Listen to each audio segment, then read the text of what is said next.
My name is Riley, and I am 30 years old. Everyone laughed when my brother grabbed my wrist at the party. You will not last 10 seconds, he said, wanting to prove he was the strong Marine while I was just his invisible sister. I only needed 3 seconds to turn it around. Then the room froze and he made a terrible mistake. Before I continue this story, let me know where you are watching from in the comments below. Hit like and subscribe if you have ever had to hide your true strength from a family that loved to tear you down. The clinking of crystal champagne flutes and the hum of pretentious laughter filled my parents' lavish mansion. The occasion was a grand celebration for my older brother Derek. At 33 years old, Derek was a former Marine standing over 6 feet tall with broad shoulders and the kind of arrogant smirk that our parents, Thomas and Diane, practically worshipped. To them, he was the ultimate golden boy, the untouchable war hero who could do no wrong. They had invited over 100 wealthy guests, local politicians and business elites, to celebrate his transition into the private sector. The catering alone probably cost more than my annual rent. I stood quietly in this corner of the sprawling living room, holding a glass of sparkling water, trying to remain as unnoticeable as possible. That was my designated role in this family. I was the disappointment, the boring daughter who supposedly worked a tedious logistics auditing job. Whenever family friends asked about me, my mother would offer a tight, apologetic smile and quickly change the subject back to Derek. My parents were obsessed with image power and social standing. Because I chose a quiet, unassuming life, they treated me with a mixture of pity and outright disdain. What Thomas and Diane did not know, what no one in that glittering ballroom knew, was that my boring auditing job was a meticulously crafted cover. I was not a weak paper-pushing civilian. I was a senior covert operative for the United States Department of Justice, specializing in tactical response and dismantling international black market syndicates. I spent my days analyzing classified intelligence and my nights running high-risk field operations. But to my family, I was just Riley, the girl who could not even afford a designer dress for her brother's party. As the evening wore on, the expensive bourbon flowed freely.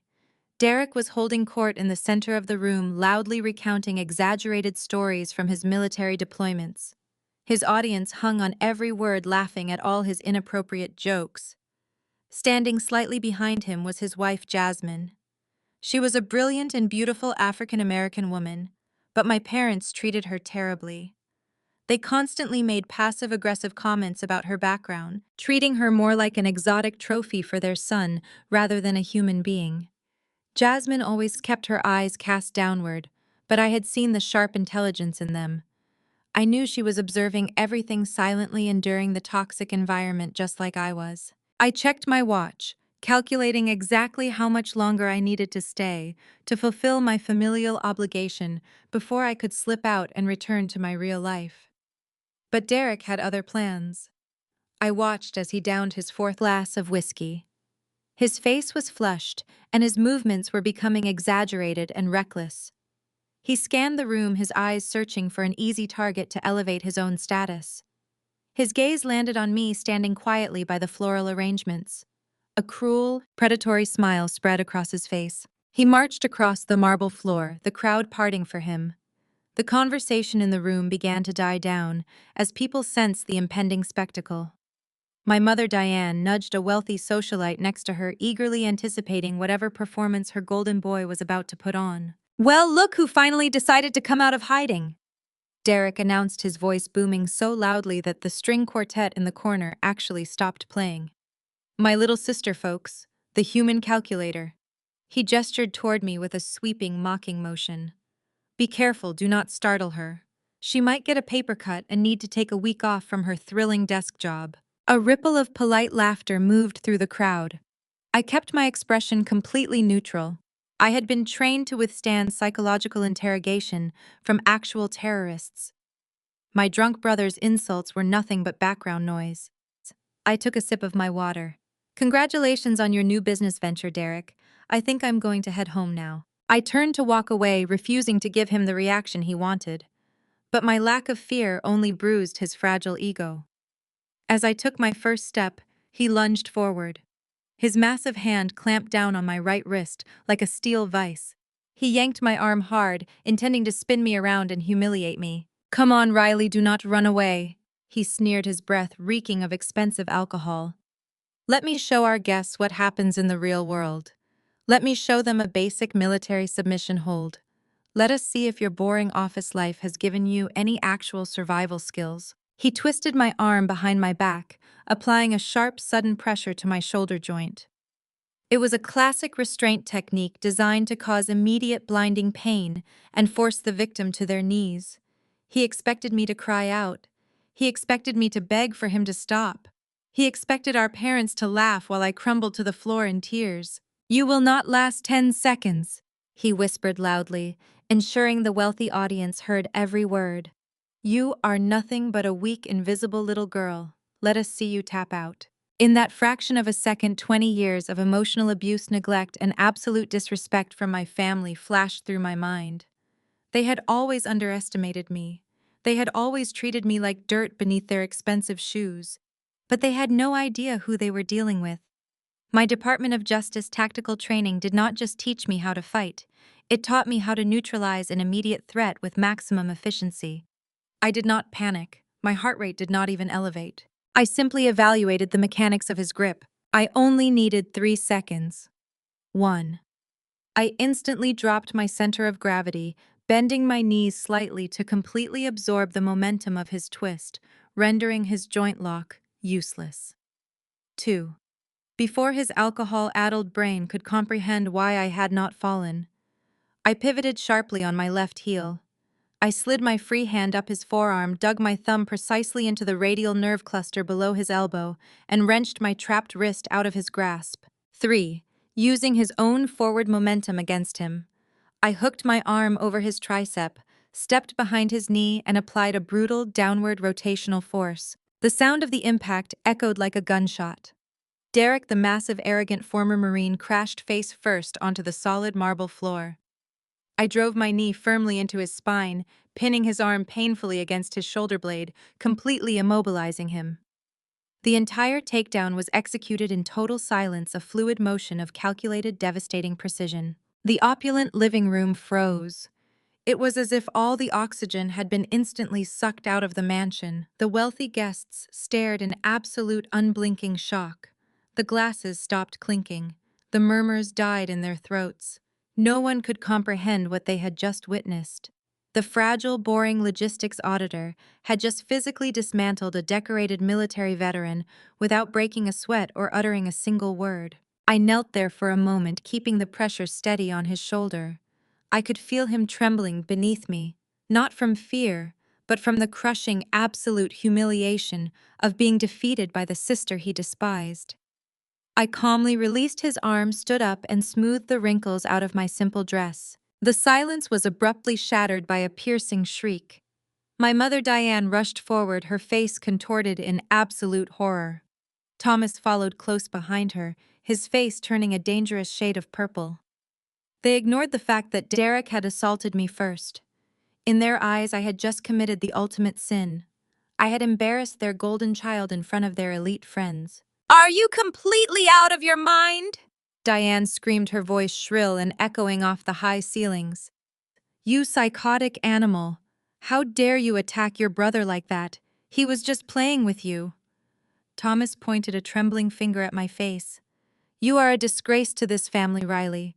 You have always been jealous of him, and now you resort to violence like some kind of street thug. You are sick. You need to be locked up. I looked at my parents, feeling absolutely nothing. Their words washed over me, completely meaningless. They were so blinded by their toxic favoritism that they could not even process reality. I opened my mouth to tell them I was leaving, but before I could speak, Derek scrambled to his feet. His face was bruised from hitting the marble, but his eyes were wide with a terrifying, unhinged rage. His humiliation had completely overridden any rational thought. He was breathing heavily, his chest heaving as he stared at me with pure hatred. You stupid little witch, he snarled, saliva flying from his lips. I am going to kill you. Without warning, Derek spun around and grabbed the heavy, solid crystal whiskey decanter resting on the nearby catering table. With a furious roar, he swung the massive glass object directly at my head with all his strength. It was a lethal, blinding strike meant to cause severe damage. I reacted purely on instinct. I ducked, letting the decanter sail mere inches over my hair. The momentum of his wild swing threw him entirely off balance. The heavy crystal decanter slipped from his sweaty grip and flew across the room, smashing violently into a massive antique glass display case. As my mother frantically tugged at Derek's arm to help him stand, the slick marble and the scattered glass caused him to stumble. He cursed loudly, bracing his hand against the damaged display case to hoist his heavy frame upward. As his tailored tuxedo jacket fell open, something dislodged from the inner breast pocket. A cheap, battered plastic cell phone slid out and clattered onto the floor, landing face up right near my feet. It was a burner phone. No one in this room full of millionaires carried a prepaid, untraceable plastic phone unless they had a very specific, highly illegal reason to do so. As the device hit the marble, the screen illuminated with a bright, glaring light, signaling a new incoming text message. My covert training took over instantly. My eyes darted to the glowing screen, capturing the information in a fraction of a second. The notification preview displayed a fragmented, heavily coded text, but to a federal agent specializing in black market syndicates, it was crystal clear. Shipment 4A cleared. Thermal optics across the border. Have the cash ready tonight. A cold electric shock ran down my spine. The pieces of the puzzle slammed together with terrifying clarity. Derek was not just a failing businessman riding on his military glory. He was actively utilizing his former logistics clearances and military contacts to steal restricted high-grade tactical equipment and sell it on the black market. My brother, the untouchable golden child of the family, was a domestic arms smuggler. Before I could fully process the massive federal implications of that text message, a sudden movement caught my peripheral vision. Jasmine, Derek's beautiful African-American wife, had rushed over during the commotion. She was standing just inches from the dropped phone. My parents treated Jasmine abysmally. They constantly subjected her to veiled insults and racist microaggressions, treating her as a mere accessory rather than an equal member of the family. They silenced her, minimized her presence, and demanded she play the role of the submissive, grateful wife. But as Jasmine looked down and saw the illuminated screen of the burner phone, her perfectly composed facade shattered completely. Jasmine and I locked eyes. The blood rapidly drained from her face, leaving her looking physically ill. Her eyes widened in absolute paralyzing terror. It was not the confused look of a wife discovering her husband was having an affair. It was the visceral, suffocating panic of a woman who knew she was sleeping next to a violent, dangerous criminal. Jasmine knew exactly what that phone was. She knew what Derek was doing. Without making a single sound, Jasmine subtly shifted her weight and used the tip of her elegant high heel to quickly kick the burner phone backward, hiding it beneath the draping fabric of Derek's discarded suit jacket. She did it to protect him, but her trembling hands and the sheer terror in her eyes told a completely different story. She was not a willing accomplice. She was a hostage trapped in a nightmare, desperately trying to survive a man she knew could easily kill her. I gave Jasmine a microscopic nod, a silent promise that I understood. I saw her. Derek finally regained his footing, shaking off our mother's hovering hands. He patted his jacket, searching for his phone, and panic instantly washed over his flushed features. He frantically looked down, spotted the cheap plastic device partially hidden under his jacket, and snatched it off the floor with a terrifying speed. His drunken arrogance completely evaporated. The loud, boasting war hero was gone. In his place stood a cornered, lethal predator. He realized the phone had landed face up. He realized it had illuminated. And as he looked at my face, he realized I had seen the message. The shift in his demeanor was chilling. Derek ignored the gasping crowd. He ignored our father shouting about the ruined antique case. He stepped directly into my personal space, his massive chest nearly touching my shoulders. He leaned down, bringing his face dangerously close to my ear, ensuring that the surrounding guests and our hysterical parents could not hear a single syllable of what he was about to say. "You have no idea what you just stepped into. You worthless little nobody," he whispered, his voice vibrating with a dark, venomous threat that made the hairs on my arms stand up. "If you ever breathe a word about what you saw, I will not just ruin your pathetic life. I will erase your entire existence. I will make sure they never find your body." Do you understand me? He pulled back, his eyes burning with a murderous intent that confirmed everything I needed to know. He was fully prepared to kill his own sister to protect his black market enterprise. I looked him dead in the eyes, my expression utterly devoid of fear. I did not shrink back. I did not tremble. I simply memorized the exact shade of panic hidden beneath his violent threat. He thought he was intimidating a weak, helpless civilian. He had no idea he had just threatened a senior operative of the United States government, who now had the full authority to dismantle his entire life. "Are we quite finished here?" I asked, my voice calm, level, and completely unaffected by the chaos swirling around us. My mother gasped, dramatically clutching her pearls. "Look at her, Thomas. She shows absolutely no remorse. She is a monster. Get her out of my house before I call the police myself." "You will not need to call anyone, Diane," I replied smoothly. "I am leaving." I turned my back on my parents, completely ignoring their furious demands for an apology. I stepped around Derek, purposely brushing past his shoulder to show him exactly how little his threats meant to me. The sea of wealthy, whispering guests parted rapidly, allowing me to walk unimpeded toward the grand entrance of the mansion. I grabbed my simple wool coat from the bewildered coat check attendant and stepped out the massive double doors into the crisp, cool night air. The heavy oak doors clicked shut behind me, instantly silencing the toxic shrieks of my family and the frantic murmurs of their elite friends. I walked down the sweeping driveway toward my modest car, my mind already shifting gears from familial conflict to federal strategy. The dull, painful ache in my chest from my parents' rejection was quickly overridden by the sharp electric focus of my training. I had arrived at this party as the family punching bag, the invisible sister they loved to tear down, to make themselves feel superior. But as I started my engine and pulled away from the sprawling estate, everything had changed. I had just stumbled onto a massive federal crime ring operating right under the nose of my wealthy, status-obsessed parents. My brother was moving stolen military hardware across the border.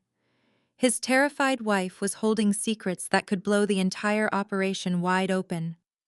And my parents were blindly financing the lifestyle of a sociopathic arms dealer. I picked up my encrypted mobile device and stared at the dark road ahead. Derek promised he would erase me if I did not stay quiet. It was time to show my golden boy brother exactly what happens when you threaten the wrong woman. I pressed the accelerator, speeding toward my apartment, ready to initiate the takedown of a lifetime. The drive back to my modest apartment was a blur of calculated adrenaline. I navigated the quiet streets, leaving the opulent, suffocating atmosphere of my parents' sprawling mansion far behind me. For years, I had maintained this small, unassuming one-bedroom apartment to perfectly match my fabricated profile as a logistics auditor. It was entirely plain, decorated with generic furniture, neutral colors, and unremarkable artwork. It was the exact kind of place my status-obsessed family found repulsive. To them, my home was absolute proof of my mediocrity, a physical manifestation of my failure to measure up to their golden child. To me, it was the perfect camouflage. I parked my inconspicuous sedan in the dimly lit garage, my mind running through rapid tactical protocols. I locked the deadbolt behind me, shrugging off my wool coat and tossing it over a dining chair. The miserable, invisible sister masquerade was officially over. I walked straight to the built-in bookshelf lining the far wall of my living room. I reached behind a row of heavy encyclopedias and pressed my thumb against a hidden biometric scanner. A quiet, mechanical click signaled the release of the false wall. The heavy steel door of my hidden safe swung open, revealing the classified tools of my actual trade. I pulled out my Department of Justice-issued Glock 19, checking the chamber with practiced muscle memory, and set the cold weapon on the granite kitchen counter. Next came my heavily encrypted government-issued tactical laptop. I booted up the secure system, connecting directly to the restricted federal database. My fingers flew rapidly across the illuminated keyboard as I entered the fragmented burner phone number I had memorized from Derek's dropped device. I cross-referenced it with the text snippet about the smuggled thermal optics. The decryption software hummed to life, initiating a deep web scan to trace the black market buyer network. I watched the progress bar inch forward, tracking bouncing IP addresses. I was just bypassing the second heavily guarded firewall when the comforting silence of my apartment was violently shattered. The solid wood of my front door exploded inward with a deafening crack, the deadbolt completely sheared off the frame by a massive synchronized impact. Splinters of jagged wood showered across the narrow entryway, scattering across the hardwood floor. Two towering masked figures barged into my living room, their tactical combat boots crunching loudly over the debris. They moved with the unmistakable coordinated precision of highly trained military veterans. Derek had not wasted a single second. He had dispatched his black market muscle to my home to silence me before the sun even came up. They expected to find a terrified, weeping civilian cowering in the corner of her bedroom. They expected a quick, brutal beatdown to ensure my absolute silence and protect their illicit arms smuggling operation. They expected an easy, defenseless target who would beg for mercy. They were terribly mistaken. Before the second massive intruder even fully cleared the broken doorframe, my right hand swept under the hidden edge of my kitchen island, slapping the emergency kill switch I had wired into the apartment's electrical grid. The entire unit plunged into absolute suffocating darkness. The heavy blackout curtains on my windows blocked out all ambient light from the street lamps below, turning the living room into a pitch-black void. I heard the men curse under their breath, their heavy footsteps faltering as their eyes desperately struggled to adjust to the sudden lack of visibility. I did not need to adjust. I knew every square inch of this space by heart. I moved completely silently, slipping around the kitchen island with the fluid, soundless grace of a ghost. The lead intruder took a heavy, uncertain step forward, sweeping a bright tactical flashlight across the room. The piercing beam illuminated the empty space where I had just been standing moments before. He never saw me flank him from the dark blind spot on his right side. I stepped in incredibly close, grabbing the thick wrist, holding the flashlight, and twisting it sharply upward, while simultaneously driving the hard heel of my palm directly upward into the base of his exposed jaw. The brutal strike snapped his heavy head back, instantly disrupting his equilibrium and causing a flash knockout. He crumpled backward like a felled tree, hitting the hardwood floor completely unconscious before his brain could even register the sudden pain. The heavy tactical flashlight rolled away, casting wild, spinning shadows across the walls. The second man heard the heavy thud of his partner falling and spun around, wildly swinging a heavy metal collapsible baton blindly into the dark space. The weapon sliced through the air with a menacing swoosh, missing my shoulder by mere inches. I dropped low, sweeping my right leg in a vicious, highly calculated arc that caught him squarely behind both knees. As his heavy frame pitched violently forward, I seized the thick fabric of his tactical collar, leveraging his own falling weight to drive his face forcefully downward into the solid, unyielding edge of my solid oak coffee table. He groaned once, a harsh, breathy, wet sound, and collapsed in a useless heap right next to his unconscious partner. The entire violent physical altercation had lasted less than 12 seconds from the moment the door was breached. I stood perfectly still in the dark, my breathing perfectly even and completely controlled, listening intently for any sign of a third combatant lurking in the hallway. There was nothing but the ragged, uneven breathing of the two unconscious mercenaries bleeding onto my floor. I walked casually over to the far wall and flipped the emergency kill switch, flooding the apartment with bright overhead light once again. I looked down at the two massive men sprawled across my rug. Their expensive tactical gear, reinforced combat boots, and military-grade communication earpieces confirmed my worst suspicions. I reached down and yanked the black ski masks off their faces. I recognized them immediately. These were Derek's former squad mates, the very men my parents had once praised and hosted at our extravagant family barbecues, thanking them for their heroic military service. Now they were acting as violent enforcers for a ruthless domestic arms smuggler. I retrieved a handful of heavy-duty, industrial-grade zip ties from my tactical gear bag and swiftly bound their thick wrists and ankles, securing the heavy plastic straps so tightly they bit into their skin. I patted down their cargo pockets professionally, confiscating their concealed weapons, spare magazines, and pulling out their wallets to officially confirm their identities for my federal report. I grabbed them by their collars and dragged their dead weight to the center of the living room, propping their slumped bodies up against the base of my sofa. I walked to the refrigerator, grabbed a pitcher of ice-cold filtered water, and splashed it directly into the bruised face of the man I had taken down first. He sputtered wildly, violently, shaking his head, as consciousness slowly and painfully returned to his brain. His eyes fluttered open, blinking rapidly as he struggled to focus against the glaring lights. When his vision finally cleared, he looked up at me. The arrogant, aggressive demeanor he had confidently walked in with had completely vanished. It was instantly replaced by profound, paralyzing confusion. He looked down at his tightly bound wrists, then over at his unconscious bleeding partner, and finally back at me. I was standing calmly over him, my federal badge gleaming on my chest, my Glock securely holstered at my hip. The weak, boring auditor he had been sent to brutalize had just systematically dismantled him and his highly trained partner in total darkness. "You made a highly miscalculated error stepping into this apartment tonight," I said, my voice cold, authoritative, and completely devoid of any civilian empathy. "You have exactly one chance to tell me everything you know about Derek's smuggling operation, the buyer for the thermal optics, and the offshore routing numbers. If you lie to me, I will not call the local authorities. I will hand you over directly to federal interrogators who do not care about your constitutional rights." The mercenary swallowed hard, his eyes darting frantically around the room, desperately trying to comprehend the living nightmare he had just stumbled into. He opened his mouth to speak, the tough guy facade entirely crumbling under the crushing weight of my federal authority. Before he could utter a single trembling syllable, a shrill, jarring sound abruptly cut through the tense silence of the room. It was my civilian cell phone vibrating violently on the kitchen counter where I had left it. I glanced over at the bright screen. The caller identification flashed with my mother's name, Diane.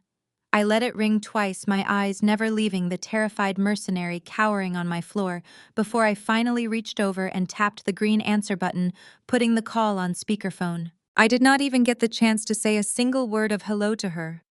Diane's voice exploded through the tiny speaker, hysterical, absolutely furious, and dripping with venom. "The local police are on their way to arrest you right now," she screamed, her shrill voice distorting the audio.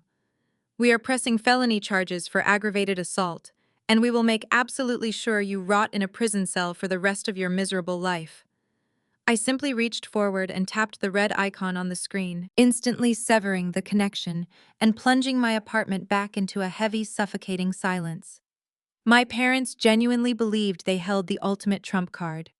They believed their vast wealth, their immaculate social standing, and their personal connections with the local authorities would be more than enough to crush me.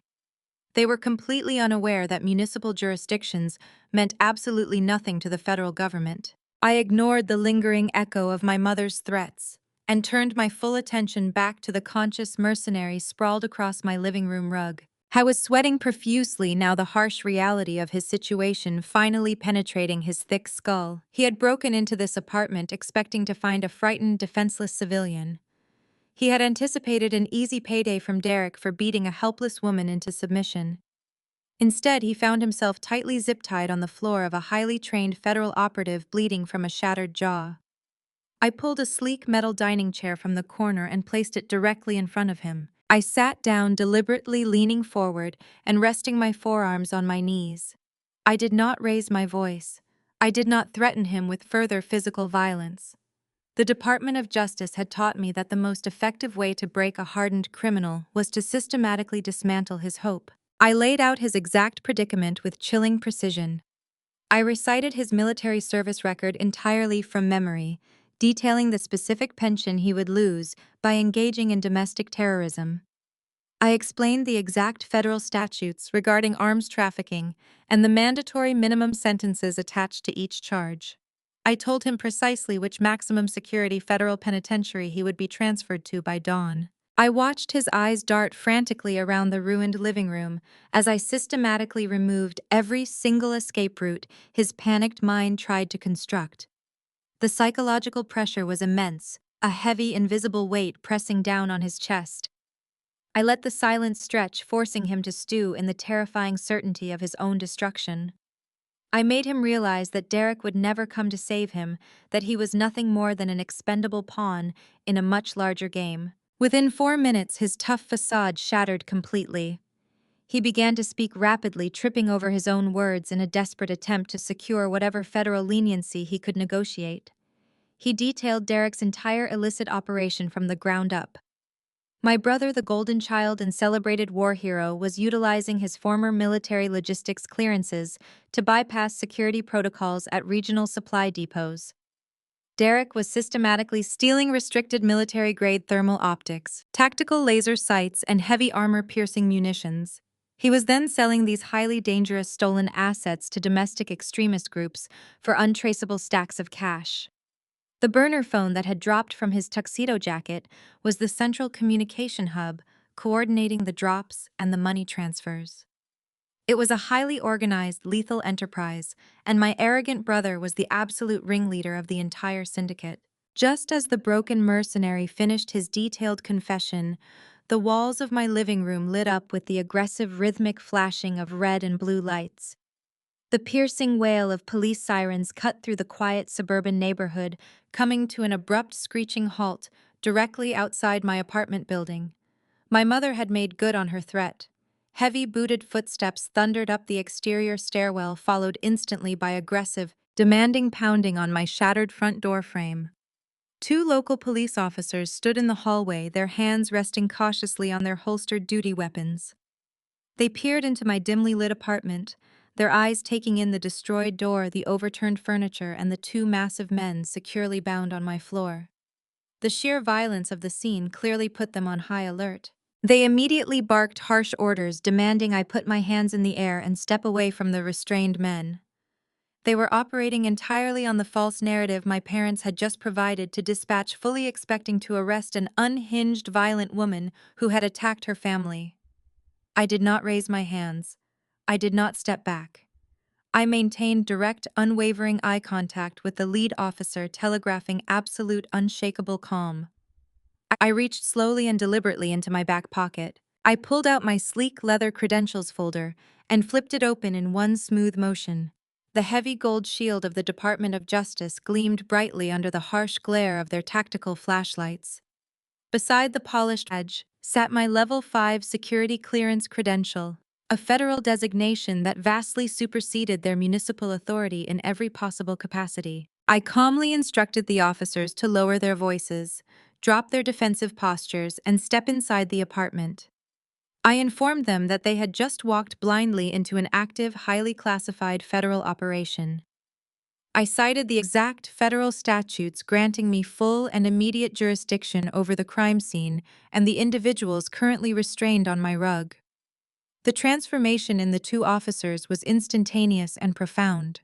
Their aggressive, commanding posture completely evaporated. The lead officer visibly paled, his eyes darting nervously from my federal badge to the hardened, bleeding mercenaries I had neutralized entirely single-handedly in the dark. He quickly dropped his hand from his weapon, stood up straight, and nodded respectfully, recognizing that he was completely out of his depth. He understood immediately that arresting me would end his career before sunrise. I issued precise, non-negotiable directives to the shaken officers.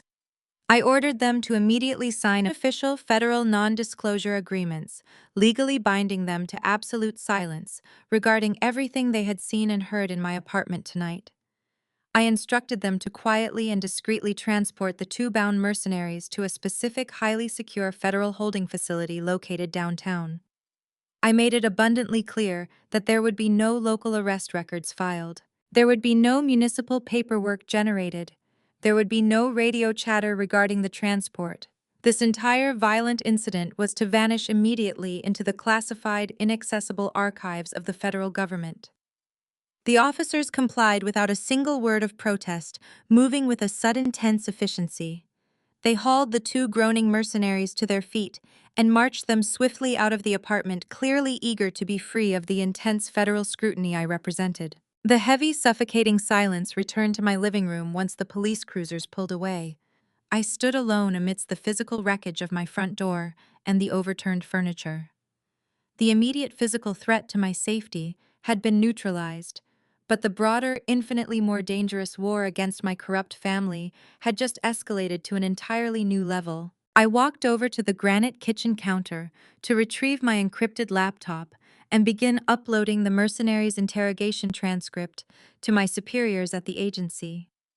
I needed to secure the federal warrants to systematically dismantle Derek's massive smuggling operation before he realized his hired muscle had been permanently taken down. I grabbed a glass of water, taking a slow sip to steady my racing thoughts. But before my fingers could even touch the illuminated keyboard, a sharp, distinct chime echoed through the quiet room from my personal cell phone. I picked up the device, expecting another hysterical barrage of threats from my mother or a furious demand from my father. It was neither. It was not a standard text message at all. The notification indicated an encrypted, heavily secured communication utilizing a specialized untraceable proxy server. Whoever was sending this message possessed significant technical knowledge or was desperate enough to seek out secure hidden channels to reach me without detection. I tapped the cracked screen, opening the message. The stark white words illuminated the dark kitchen, sending a fresh, unexpected jolt of adrenaline straight through my veins. The message was brief, but its implications were absolutely staggering. I know who you really work for. Meet me at the abandoned diner on Route 9 in 1 hour. Come alone or Derek will kill us both. I stared at the glowing screen, my tactical mind racing to analyze the terrifying implications of those 3 short sentences. The sender knew my civilian cover was a complete lie. They knew Derek was incredibly lethal and unhinged, and they were risking their own life to reach out to me in the middle of the night. My eyes drifted slowly down to the bottom of the screen, locking onto the single unbelievable name, signing off the urgent, terrifying message. Jasmine. My sister-in-law, the incredibly intelligent woman. My prejudiced family, treated as nothing more than a silent, invisible trophy, was finally stepping out of the dark shadows. She had been quietly watching, carefully calculating every single move, and patiently waiting for the absolute perfect moment to completely strike back at the arrogant people who relentlessly oppressed her. She was the brilliant, unexpected wildcard that would burn their entire criminal empire to the ground. I secured my weapon, grabbed my keys, and walked out into the cold air. The real mission was just beginning. I pulled my unassuming sedan out of the apartment complex garage and merged onto the dark, slick asphalt of the highway. The encrypted message from Jasmine burned in my mind. She knew who I worked for, and she knew her husband was a lethal threat. My hands gripped the steering wheel tightly as the reality of the situation settled over me. This was no longer just a family dispute. It was a volatile, highly dangerous federal operation. I hit a red light at a deserted intersection and glanced down at my secured civilian phone resting in the cup holder. The screen was flooded with notifications, hundreds of them. I tapped open my social media feed and my stomach immediately dropped. Thomas and Diane had not wasted a single minute. Right at the top of my feed was a heavily edited high-definition video of the party. It started exactly at the moment I reversed Derek's joint lock and drove him to the marble floor. They had deliberately cut out the part where he lunged at me first. They cut out his drunken threats and his physical assault. The footage was spliced together to make me look like an unhinged, violent sociopath launching an unprovoked attack on a decorated military veteran. Beneath the video was a lengthy, dramatic statement written by my father. He claimed that I had always been insanely jealous of my brother's military success. He stated that my parents were officially and publicly disowning me for my psychotic behavior. The post was already going viral in their wealthy social circles. Even worse, Thomas had explicitly tagged the public logistics auditing firm I used as my civilian cover, demanding they fire me immediately for violent conduct. My own parents were actively trying to destroy my livelihood, my reputation, and my entire life to protect the fragile ego of a domestic arms smuggler. The comments below the video were brutal. Family friends I had known since childhood were calling me a monster, demanding that I be locked up in a psychiatric ward. My mother had even chimed in, replying to comments with fake sympathy, talking about how she had tried so hard to love her broken daughter. The level of manipulation was staggering. They were weaponizing their social status to crush me, completely unaware that their golden child was a violent felon. As the traffic light turned green, My encrypted tactical device chimed from the passenger seat. I answered the secure line. It was my Department of Justice handler, Director Miller. He had already seen the viral post and the local police report I intercepted. He got straight to the point. "Riley," he said, his voice completely devoid of emotion. "We confirmed the intel from the mercenary you interrogated. Derek is moving a massive shipment of stolen thermal optics to a domestic terror cell within 48 hours. You are not to retaliate against this social media smear campaign under any circumstances." I tightened my grip on the steering wheel. "Director, they are destroying my civilian cover life. They are trying to get me fired and arrested." "I know," Miller replied calmly. "But if you push back legally right now, if you try to defend yourself or expose their lies, Derek will get spooked. The buyers will scatter into the wind, and we will lose the weapons. You have to swallow this abuse. You have to let them think they are winning. Let them think they broke you. Keep your cover intact to catch the bigger fish." I took a deep breath, pushing the burning sense of injustice deep down into my chest. A good operative knows when to take a hit to win the war. "Understood, Director," I said flatly. "I will maintain the cover." I ended the call and tossed the device back onto the seat. I had to let the world think I was a violent failure, at least for a few more days. The irony was suffocating. I was protecting the very country that gave my parents the freedom to publicly crucify me. I drove for another 30 minutes until the city lights faded into the desolate stretches of Route 9. The abandoned diner sat alone in the darkness, its flickering neon sign casting long, eerie shadows across the cracked pavement of the empty parking lot. I parked around the back, keeping my vehicle hidden from the main road. I thoroughly checked my loaded sidearm, took a slow, deep, centering breath, and confidently pushed my way through the heavy, rusting side door. The diner smelled of stale grease and old dust. The interior was almost completely dark, save for a single flickering fluorescent bulb near the back booths. I moved silently through the shadows, my eyes adjusting to the gloom. Sitting in the furthest booth, wrapped in a heavy trench coat, was Jasmine. She looked entirely different from the silent, perfectly polished wife I had seen at the party just hours ago. She was trembling slightly, her hands wrapped tightly around a chipped coffee mug, but her posture was surprisingly rigid. As I slid into the booth across from her, she looked up. The ambient light caught the side of her face, revealing a dark, fading bruise along her jawline that she usually kept buried under thick layers of expensive foundation. My heart ached at the sight, but my professional instincts remained sharp. She was risking everything to be here, and I needed to understand exactly what she knew. "You took a massive risk reaching out to me on a secure proxy," I said quietly, keeping my voice barely above a whisper. "How did you know my real identity?" Jasmine let out a shaky breath, her dark eyes locking onto mine with an intensity that demanded absolute respect. "Because I am not the ignorant, submissive little trophy wife your racist parents think I am," she replied, her voice remarkably steady, despite the tremor in her hands. "When Derek started bringing in duffel bags of cash, I knew exactly what he was doing. And when I saw you drop him in 3 seconds tonight, I knew you were not an auditor. I ran a deep background check using his military software while he was recovering from his hangover last month. I found the redacted files. I know you are a federal agent." I leaned back against the cracked vinyl of the booth, genuinely impressed. She had outsmarted a former Marine and my entire elitist family without anyone suspecting a thing. "You said Derek would kill us both," I prompted her. "What do you have, Jasmine?" She reached into the deep pocket of her trench coat. "I have been documenting his physical abuse for 2 years," she whispered, her voice cracking slightly as she touched the fading bruise on her jaw. "But I knew the police would never believe a black woman over a wealthy white war hero. Your parents made sure of that. They constantly told me I was lucky to have him, that his violent outbursts were just stress from his military service. They enabled him completely. So I started documenting his business instead. I cloned his hard drives. I tracked his late-night meetings. I mapped the entire supply chain of his smuggling operation." Jasmine slid a small, encrypted flash drive across the sticky surface of the diner table. It stopped right in front of my hands. "This drive contains all of his offshore bank routing numbers," she said, leaning forward.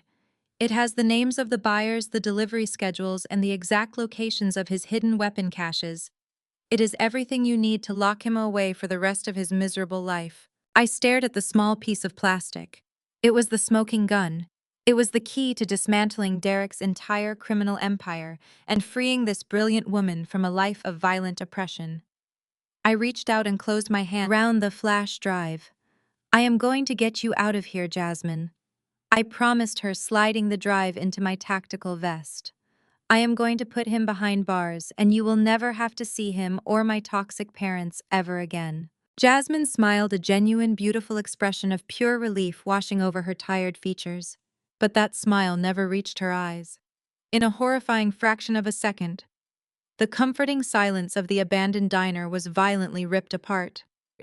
The massive glass windows at the front of the building shattered inward with a deafening explosive roar. High-caliber bullets tore through the darkness, shredding the vinyl booths and tearing massive chunks of plaster from the walls in a storm of lethal violence. A drive-by shooter had just targeted our exact location, and the deadly ambush had already begun. I instantly grabbed Jasmine by the collar of her heavy coat and forcefully shoved her down toward the grease-stained floorboards. The glass continued to violently shatter, completely surrounding us in absolute chaos. I kept my body firmly pressed over Jasmine, shielding her trembling frame with my tactical vest as a fresh barrage of rounds pulverized the neon sign outside. The air instantly filled with the acrid stench of cordite and pulverized drywall. I did not panic. My heart rate stayed completely level as my operational training filtered the chaos into actionable data. Judging by the cyclical firing rate and the heavy impact of the rounds, we were dealing with at least 2 shooters using modified assault rifles, likely firing from a moving vehicle. They were making a tactical sweep of the building front, which gave me a very narrow window to move. I grabbed Jasmine by the shoulder of her trench coat. "We have to move right now," I ordered, my voice cutting sharply through the deafening noise. "Keep your head down and stay exactly behind me." I drew my government-issued sidearm, staying low to the grease-stained floorboards as I pulled her towards the swinging doors of the diner kitchen. Bullets continued to rip through the main dining area, systematically destroying the space where we had just been sitting. I kicked the kitchen doors open, clearing the cramped, dimly lit cooking area in a fraction of a second. It was empty. We scrambled past stainless steel prep stations and overturned trash cans until we reached the heavy steel fire door at the back alley. I pressed my back against the cold metal, checking the exterior blind spots through the small security window. The shooters were still focused on the front facade, laying down suppressive fire. I pushed the heavy crash bar and shoved this door open, pulling Jasmine out into the freezing night air. My unmarked armored government vehicle was parked securely in the shadows of the rear alleyway, exactly where I had left it. I threw open the passenger door, shoving Jasmine inside, and sprinted around to the driver's seat. As I fired up the engine, the aggressive screech of tires echoed from the main road. The shooters had finished their primary sweep and were aggressively circling around to flank the rear exit. They were fast, but they were dealing with a senior operative who specialized in evasive maneuvers. I slammed the heavy vehicle into gear and hit the accelerator, rocketing out of the alleyway, just as a dark, customized SUV whipped around the corner. A gunman leaned out of the passenger window, racing his weapon, but he was too late. I killed the headlights aggressively, whipped the steering wheel, and merged seamlessly into the dark, winding back roads of Route 9, leaving the panicked mercenaries completely in the dust. I executed a series of complex, randomized counter-surveillance routes for the next 40 minutes, absolutely ensuring that we were not being tracked. Once I verified our tail was completely clear, I navigated toward a highly classified Department of Justice secure location hidden on the industrial outskirts of the city. It was a sterile, heavily fortified safe house designed specifically for high-value assets and emergency operational staging. I pulled into the underground blast-proof garage and escorted a visibly shaking Jasmine up to the secure living quarters. The moment the heavy reinforced steel door locked firmly behind us, the sheer adrenaline that had been keeping Jasmine upright completely evaporated. She collapsed onto the leather sofa in the center of the safe room, pulling her heavy trench coat tightly around her shoulders, and finally broke down deep. Agonizing sobs racked her body as months of suppressed terror and silent suffering poured out of her. I walked over to the small kitchenette, poured her a glass of filtered water, and sat quietly beside her. I did not rush her. I simply provided the solid grounding presence she had been denied by my toxic family for years. When she finally caught her breath, the horrific reality of her marriage spilled out in a heartbreaking cascade of ugly truths. She detailed the escalating physical and emotional violence she endured behind the closed doors of their pristine suburban home. Derek was not just a smuggler, he was a deeply insecure, sadistic abuser who used his military background to terrorize his own wife. But the physical abuse was only a fraction of the nightmare. Jasmine revealed the agonizing psychological torture inflicted by my own parents, Thomas and Diane. They knew exactly what Derek was doing to her. They saw the fading bruises, they heard the screaming, but instead of protecting their daughter-in-law, they actively enabled the violence. Diane would sit at their lavish dinner table, sipping expensive wine, and coldly blame Jasmine for the abuse. She would tell Jasmine that she was simply not being a supportive enough wife, that she was stressing out their precious war hero son, and that Derek's violent outbursts were entirely Jasmine's fault for provoking him. Thomas would casually remind Jasmine that she came from nothing, that their family had graciously elevated her social standing, and that she owed them her complete, unquestioning submission. They used their wealth and their suffocating social influence to isolate her, constantly threatening to destroy her life if she ever dared to go to the police. They treated her like property, a convenient punching bag, designed to absorb their golden boy's rage so he could continue smiling for the cameras. Hearing the absolute depravity of my parents made my blood run ice cold. I reached out and firmly grasped Jasmine's trembling hand. "They are never going to hurt you again," I told her, my voice laced with a lethal, unshakable certainty. "You are under federal protection now. Derek and my parents are going to lose everything, and you are going to help me burn their empire to the ground." Jasmine nodded, wiping the tears from her face, a new fierce spark of determination igniting in her dark eyes. I stood up and walked over to the secure workstation in the corner of the safe house. I booted up my heavily encrypted tactical laptop, connecting it to the isolated government intranet. I retrieved the small, unassuming flash drive Jasmine had slid across the diner table and plugged it directly into the secure port. The decryption software immediately went to work, bypassing the rudimentary security protocols Derek had foolishly relied on to protect his criminal enterprise. Within minutes, the screen flooded with massive, highly detailed spreadsheets, offshore bank routing numbers, and encrypted communication logs. Jasmine had done an absolutely brilliant job gathering the raw data. Now it was time for me to process the intelligence. I began cross-referencing the buyer aliases listed on Derek's clandestine shipping manifests with the classified federal terrorist watch lists. The results that populated on my screen elevated the situation from a standard arms smuggling case to an imminent national security threat. The primary buyers funding Derek's operation were not just local street gangs or low-level cartels. They were a highly organized, heavily armed domestic terror syndicate known for plotting catastrophic, mass casualty events across the country. My brother was actively supplying radical extremists with stolen military-grade thermal optics, heavy armor-piercing munitions, and advanced tactical communication gear. Derek was fully aware of who he was selling to. The communication logs proved he knew exactly what these groups intended to do with the stolen hardware, and he simply did not care.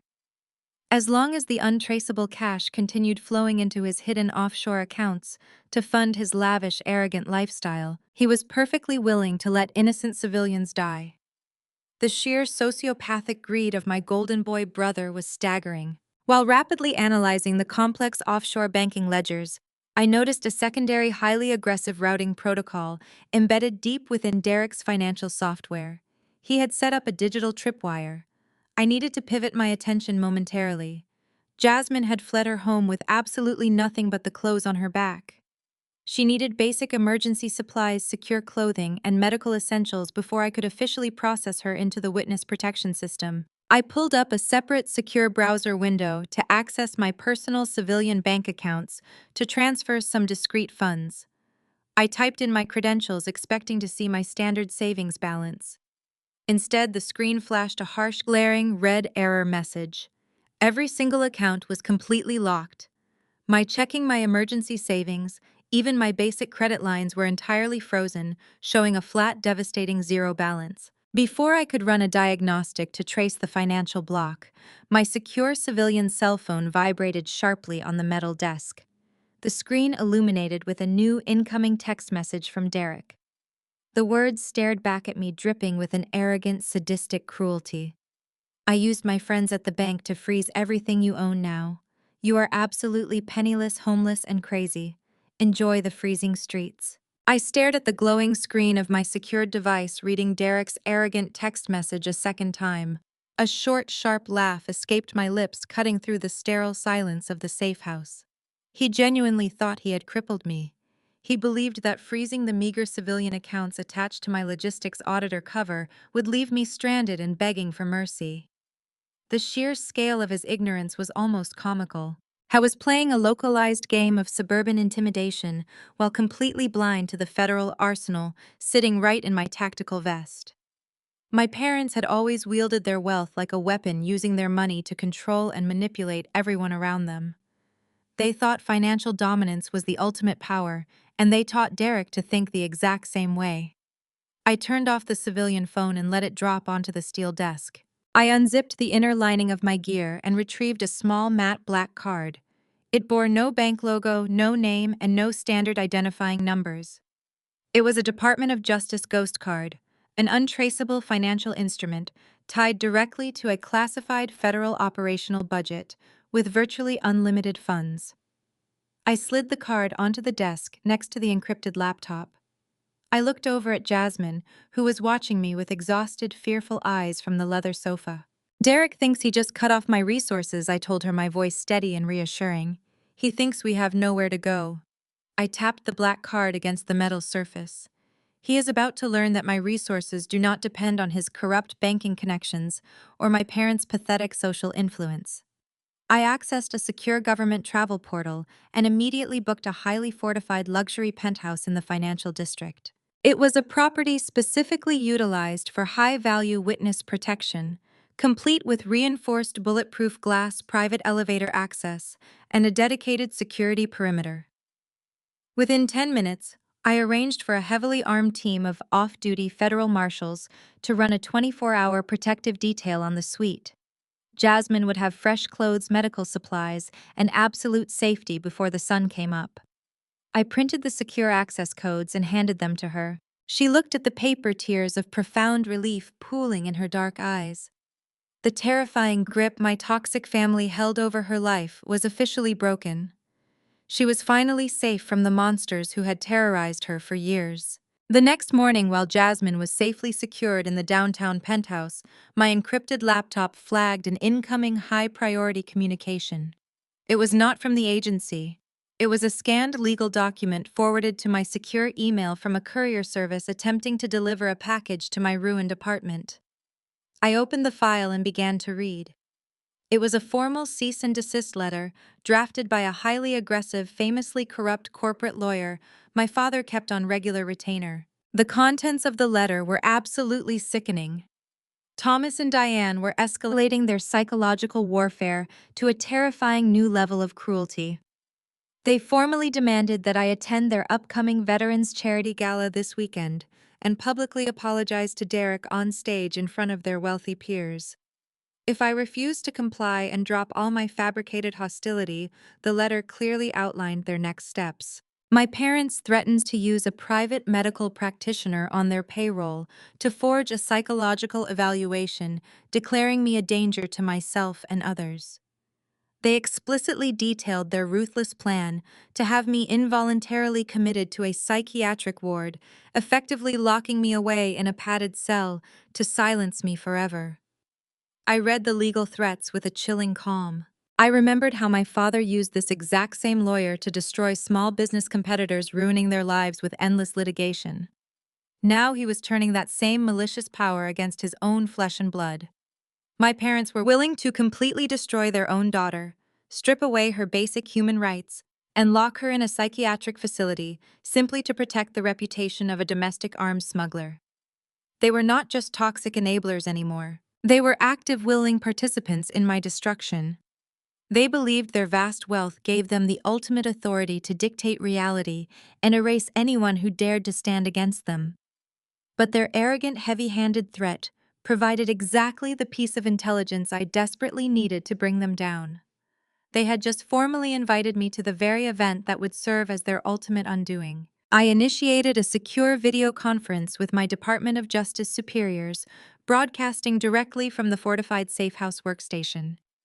Director Miller's face appeared on the high-definition encrypted screen, his expression grim as I walked him through the raw data extracted from Jasmine's flash drive. I systematically presented the complex offshore banking routes, the encrypted communication logs, and the specific manifests detailing the stolen thermal optics and heavy armor-piercing munitions. I showed them the direct, undeniable link between Derek's midnight supply drops and the known domestic terror syndicate operating out of the Midwest. The evidence was irrefutable. It was the absolute smoking gun the federal government needed to bring down the entire extremist supply chain before they could launch an attack on civilian targets. Director Miller leaned forward, the profound gravity of the situation etched deeply into his hardened features. "The intelligence is solid, Riley," he confirmed, his voice vibrating with authoritative urgency. "We have more than enough probable cause to secure federal warrants for every single individual listed on those illicit ledgers." He paused, rubbing his chin as he reviewed the challenging tactical parameters. "However, we have a significant logistical hurdle. If we move on, Derek, right now, the buyers will immediately go to ground. They are heavily armed, incredibly dangerous, and highly paranoid. We cannot risk a prolonged manhunt across multiple state lines. We need to execute a massive coordinated sweep.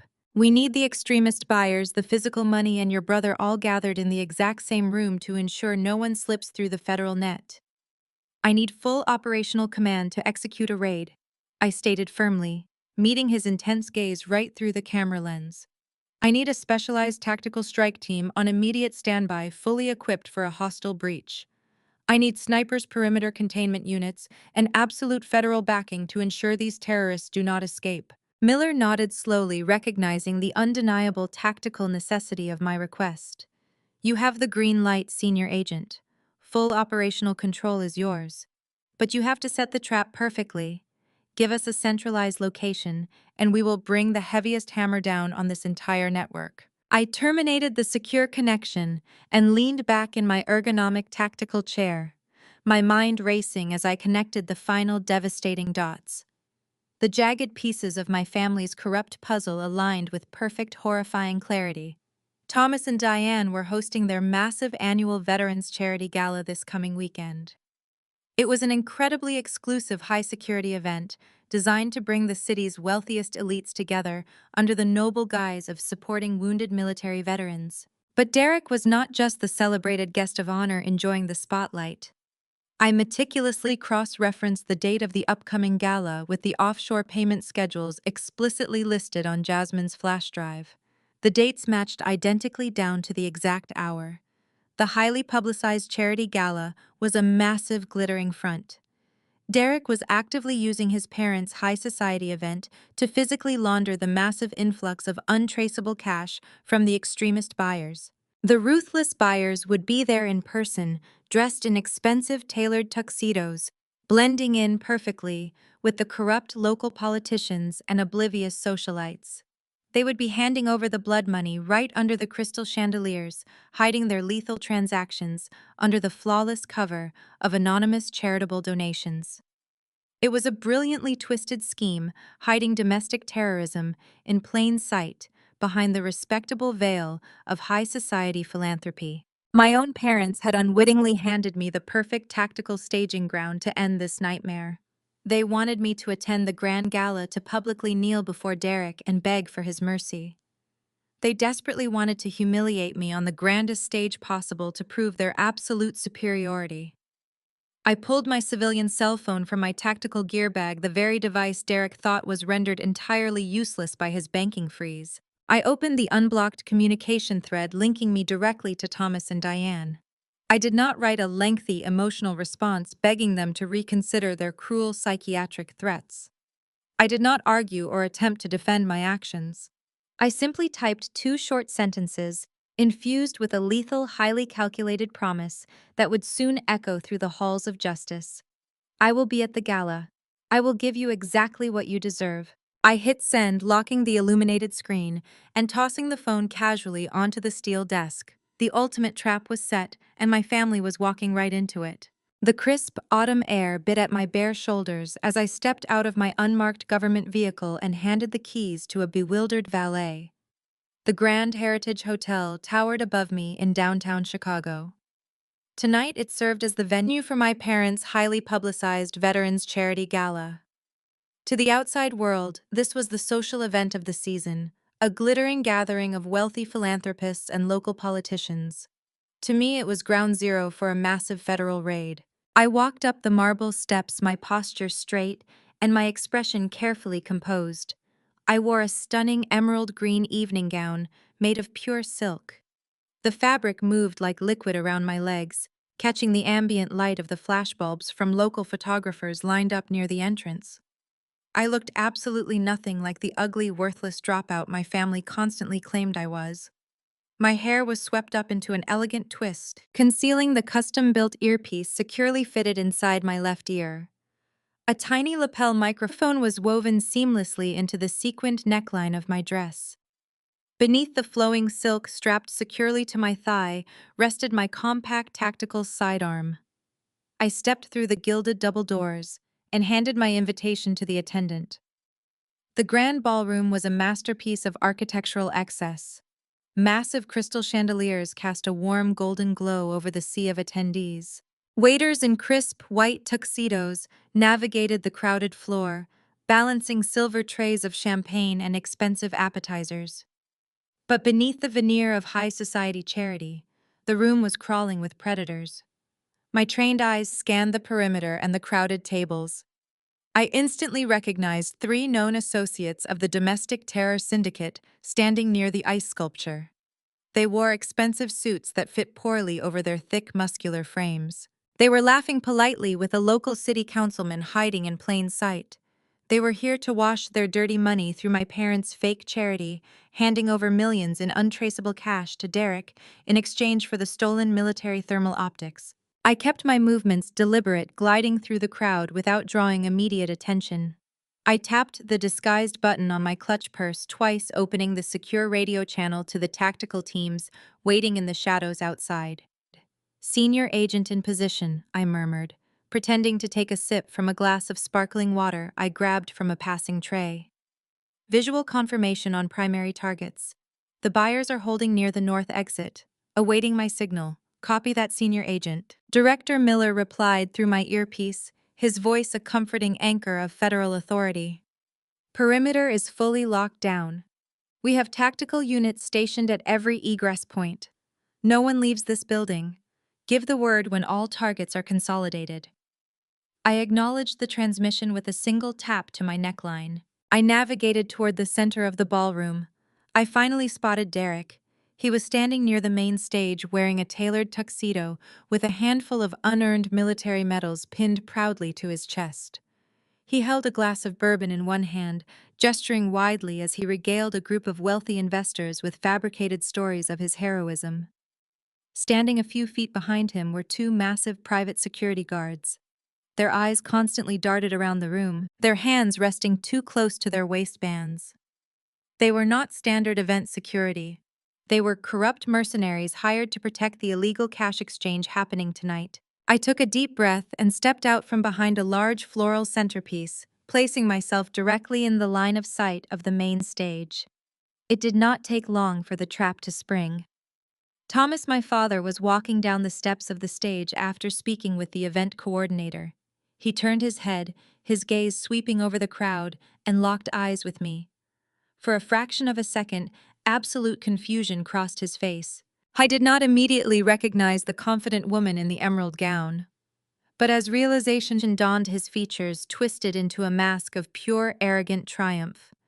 He believed his brutal psychological warfare had worked.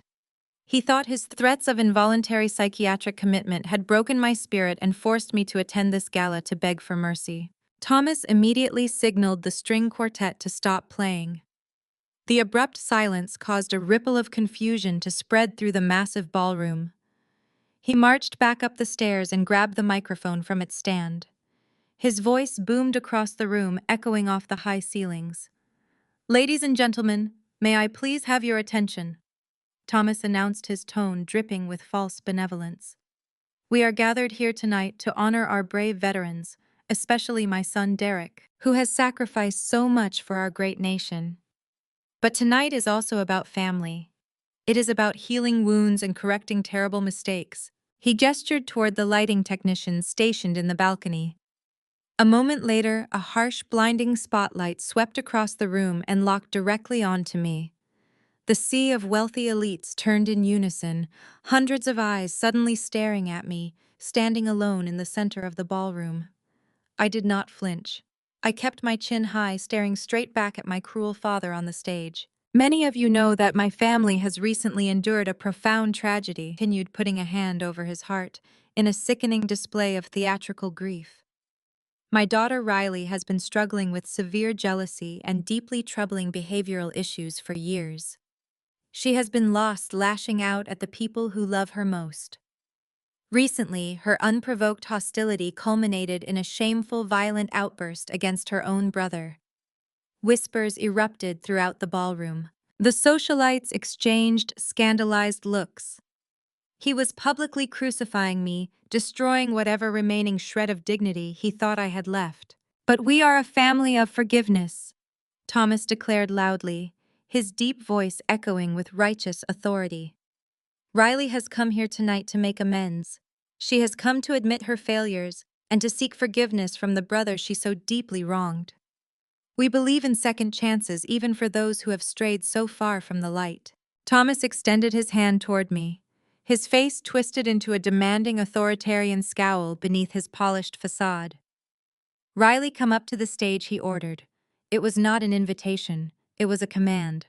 "Come up here right now, show these good people that you are ready to take responsibility for your psychotic behavior. I want you to walk up these steps, kneel before your brother, and apologize for everything you have done. If you do this, we will welcome you back into our home and get you the psychiatric help you so desperately need." The sheer audacity of his demand was staggering. He wanted to break me in front of the entire city. He wanted to assert his absolute dominance and humiliate me so profoundly that I would never dare to speak against his golden child again. Derek stepped forward to the center of the stage, standing right next to our father. A smug, victorious smirk spread across his face. He looked down at me, his eyes gleaming with malicious satisfaction. The two corrupt private security guards moved out from the shadows, flanking Derek on either side. They cracked their knuckles and stared at me intensely, shifting their weight forward. It was a silent, undeniable threat. If I refused to kneel voluntarily, they were fully prepared to drag me onto the stage and physically force me down onto the floor in front of everyone. The room was completely silent, waiting for my reaction. The wealthy donors watched with bated breath, expecting to see a broken, defeated woman surrender to her powerful family. My mother Diane stood near the front row, a vindictive smile playing on her lips, eager to watch my final humiliation. I stood my ground under the blinding glare of the spotlight. I did not move toward the stage. I did not lower my head. I looked directly at Thomas, maintaining unbroken, unyielding eye contact. Then I shifted my gaze to Derek. I looked at the stolen valor medals pinned to his chest. I looked at the two corrupt guards acting as his personal muscle. I looked at the domestic terrorists mingling near the back exits, holding briefcases full of blood money. A slow, cold, predatory smile spread across my face. It was the smile of a woman who held the ultimate winning hand. I saw uncertainty cross Derek's eyes as he realized I was not a victim. I slowly raised my right hand, brushing my fingers casually through my swept-up hair. I pressed my index finger firmly against the hidden earpiece concealed just behind my ear. I stood absolutely still, relishing the sudden creeping dread forming across my brother's arrogant face. "The wait was finally over for our family," I whispered, "execute." The single word left my lips like a physical strike. In the very next heartbeat, the massive ornate oak doors at the main entrance of the grand ballroom completely exploded inward. The deafening concussive blast of the breaching charge shattered the suffocating silence of the charity gala, sending a violent shockwave vibrating through the crystal chandeliers above. Thick clouds of gray smoke and pulverized wood splinters violently billowed into the elegant space, instantly obliterating the pristine high society atmosphere my parents had so carefully constructed. Before the heavy wooden doors even hit the polished marble floor, dozens of heavily armed federal tactical agents poured into the room like a relentless tidal wave of dark tactical gear and ballistic armor. The raid teams from the Federal Bureau of Investigation and the Department of Justice moved with terrifying lethal precision. Brilliant red and green laser sights sliced sharply through the dim romantic lighting, sweeping aggressively across the terrified crowd and locking firmly onto their predetermined targets.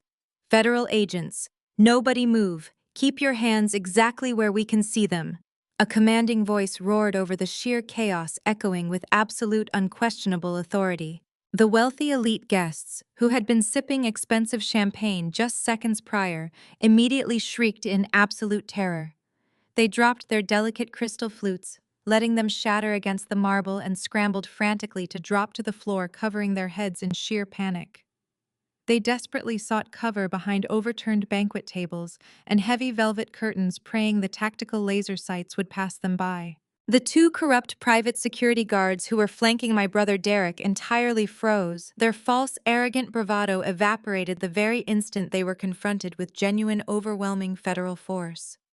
They recognized immediately that this was not a standard police raid they could bribe their way out of. They hastily dropped their concealed weapons, letting the heavy metal handguns clatter loudly against the stage floor, and immediately threw their hands high into the air, dropping hard to their knees in absolute, unadulterated fear.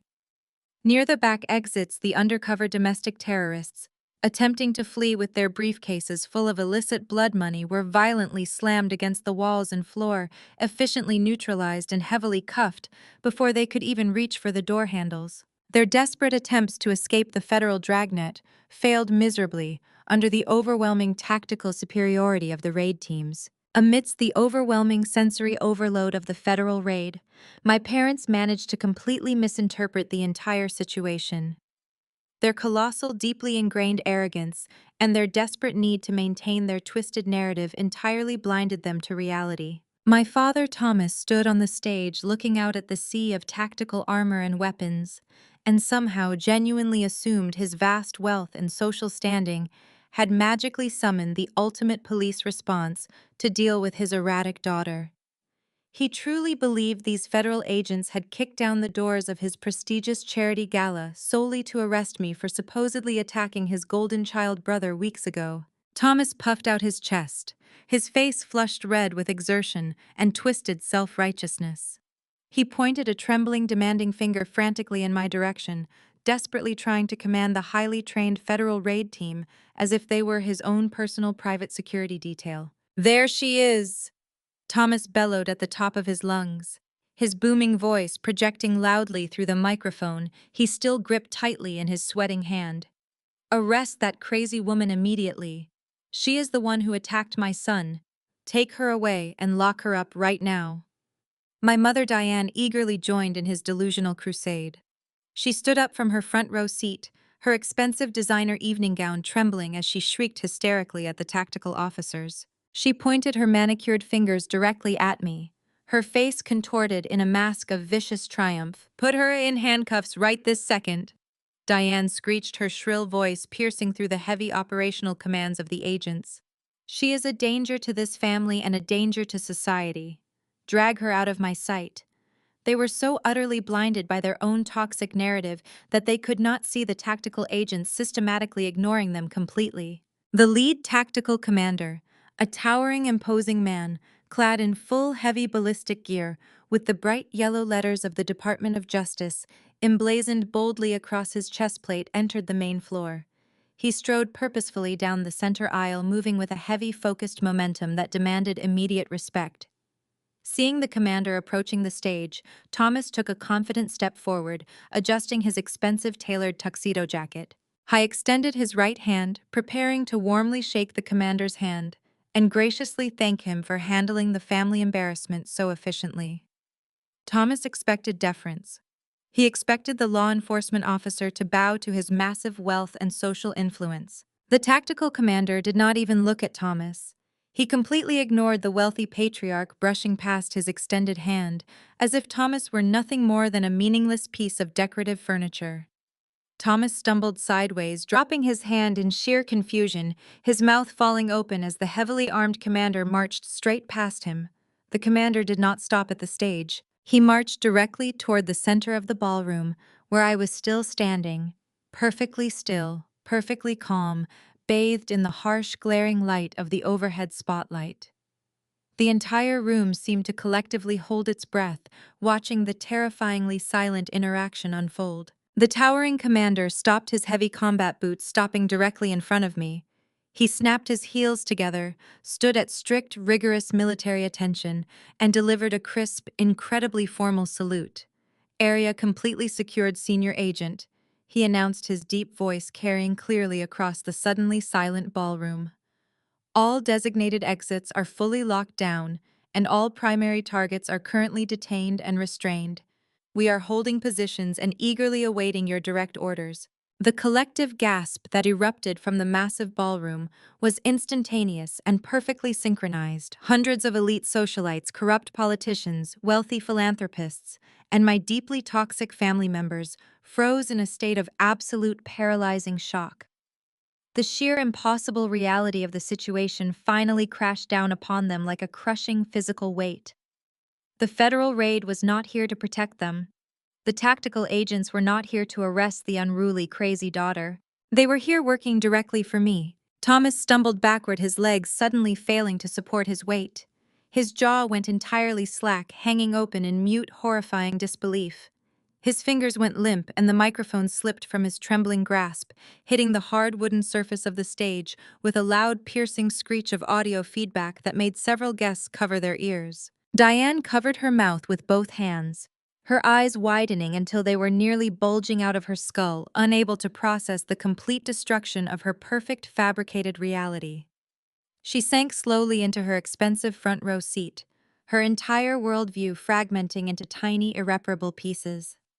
All the years she spent belittling my career choices, comparing me unfavorably to my brother, and publicly declaring me the ultimate family failure, suddenly rebounded with devastating force. She was currently watching the daughter she discarded command an elite federal strike force, while her beloved son stood exposed as a domestic terrorist. But it was Derek's reaction that brought me the deepest, most profound sense of absolute satisfaction. His arrogant, mocking smirk vanished instantly, completely wiped from his face.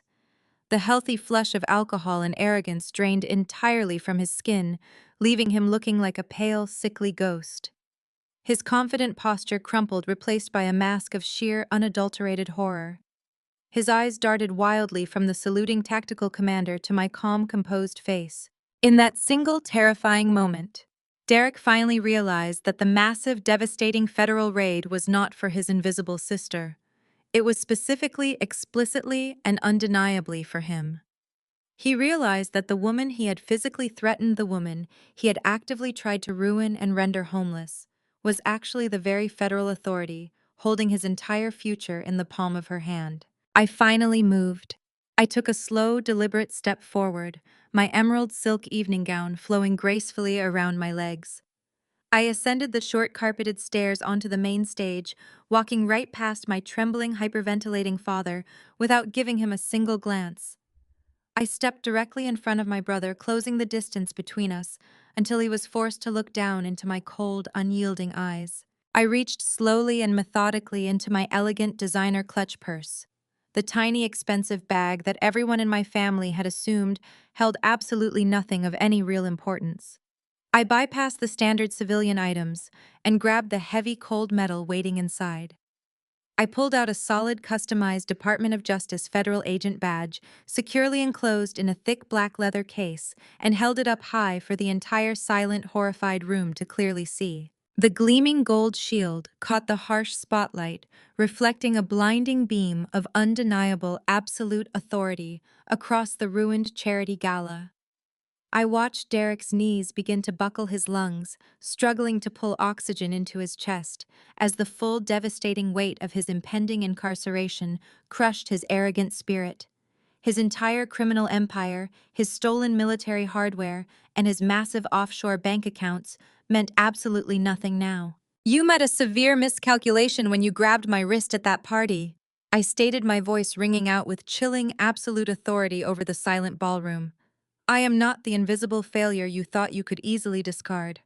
I am Senior Operative Riley, and you are entirely, completely, and permanently finished." I looked over at my trembling, shattered parents, who were now realizing their precious golden child was an international criminal and their entire legacy was about to be burned to ashes. "The reign of your perfect family is officially over," I declared, sealing their inevitable tragic doom. The tactical agents aggressively moved in to secure the stage, completely flanking the man who thought he could erase my existence just a few weeks prior. Every single corrupt individual in that room realized that justice had finally arrived, and there was absolutely no escape from the undeniable, terrifying truth. My 3 seconds of action had utterly destroyed his corrupt life, entirely securing the ultimate, undeniable, perfect federal victory. I picked up the microphone my father had dropped. I tapped the device once, ensuring the audio feed was active. A low hum echoed through the ballroom, silencing the terrified socialites. The tactical agents held their perimeter, giving me the floor. I turned my attention back to the crowd. For 20 years, I began my amplified voice reaching every corner of the venue. The people on this stage have meticulously crafted a glittering illusion. They sold a story of a prestigious family. They paraded their son demanding your money and adoration, while relentlessly mocking the daughter who refused to play their toxic charade. I looked at Thomas, who leaned heavily against the wooden podium. "You told everyone I was a failure. You claimed I sat at a meaningless desk wasting my life while Derek protected our country." I shifted my gaze to the bewildered faces. "I am not just Riley, the invisible sister. I am a senior covert operative for the United States Department of Justice. For the past 18 months, my specific directive has been to track, infiltrate, and dismantle a highly organized domestic arms smuggling syndicate operating right here in our city, and the absolute ringleader of that lethal terror network is your celebrated guest of honor." I raised my left hand and gave a subtle, prearranged signal to the audio-visual booth hidden in the upper balcony. My specialized federal tech team had already commandeered the control room the moment the breaching charges detonated. The giant projector screens behind the stage had been displaying a fake charitable slideshow. Instantly, the screens flickered. The false philanthropic logos vanished into static. The digital display was replaced by a stark, glaring white background. "I did not come here tonight to simply make an accusation," I announced, stepping to the side so the entire ballroom had a clear, unobstructed view of the massive screens. "I came here to deliver the absolute, undeniable truth." The screens illuminated with undeniable evidence. Offshore bank statements flooded the display, highlighting massive cash deposits funneling into Derek's dummy corporations. Next came the restricted military logistics logs. The screens displayed high-resolution surveillance photos of heavy thermal optics, tactical laser sights, and armor-piercing munitions being illegally diverted from regional supply depots. Finally, the raw, unfiltered transcripts from the burner phone I had seen drop from Derek's tuxedo jacket materialized on the screen. The text messages explicitly detailed the sale of lethal military hardware to a known heavily armed domestic terror syndicate. The collective reaction of the wealthy elite was a visceral, audible wave of revulsion. Politicians who had just shaken Derek's hand suddenly backed away in sheer disgust.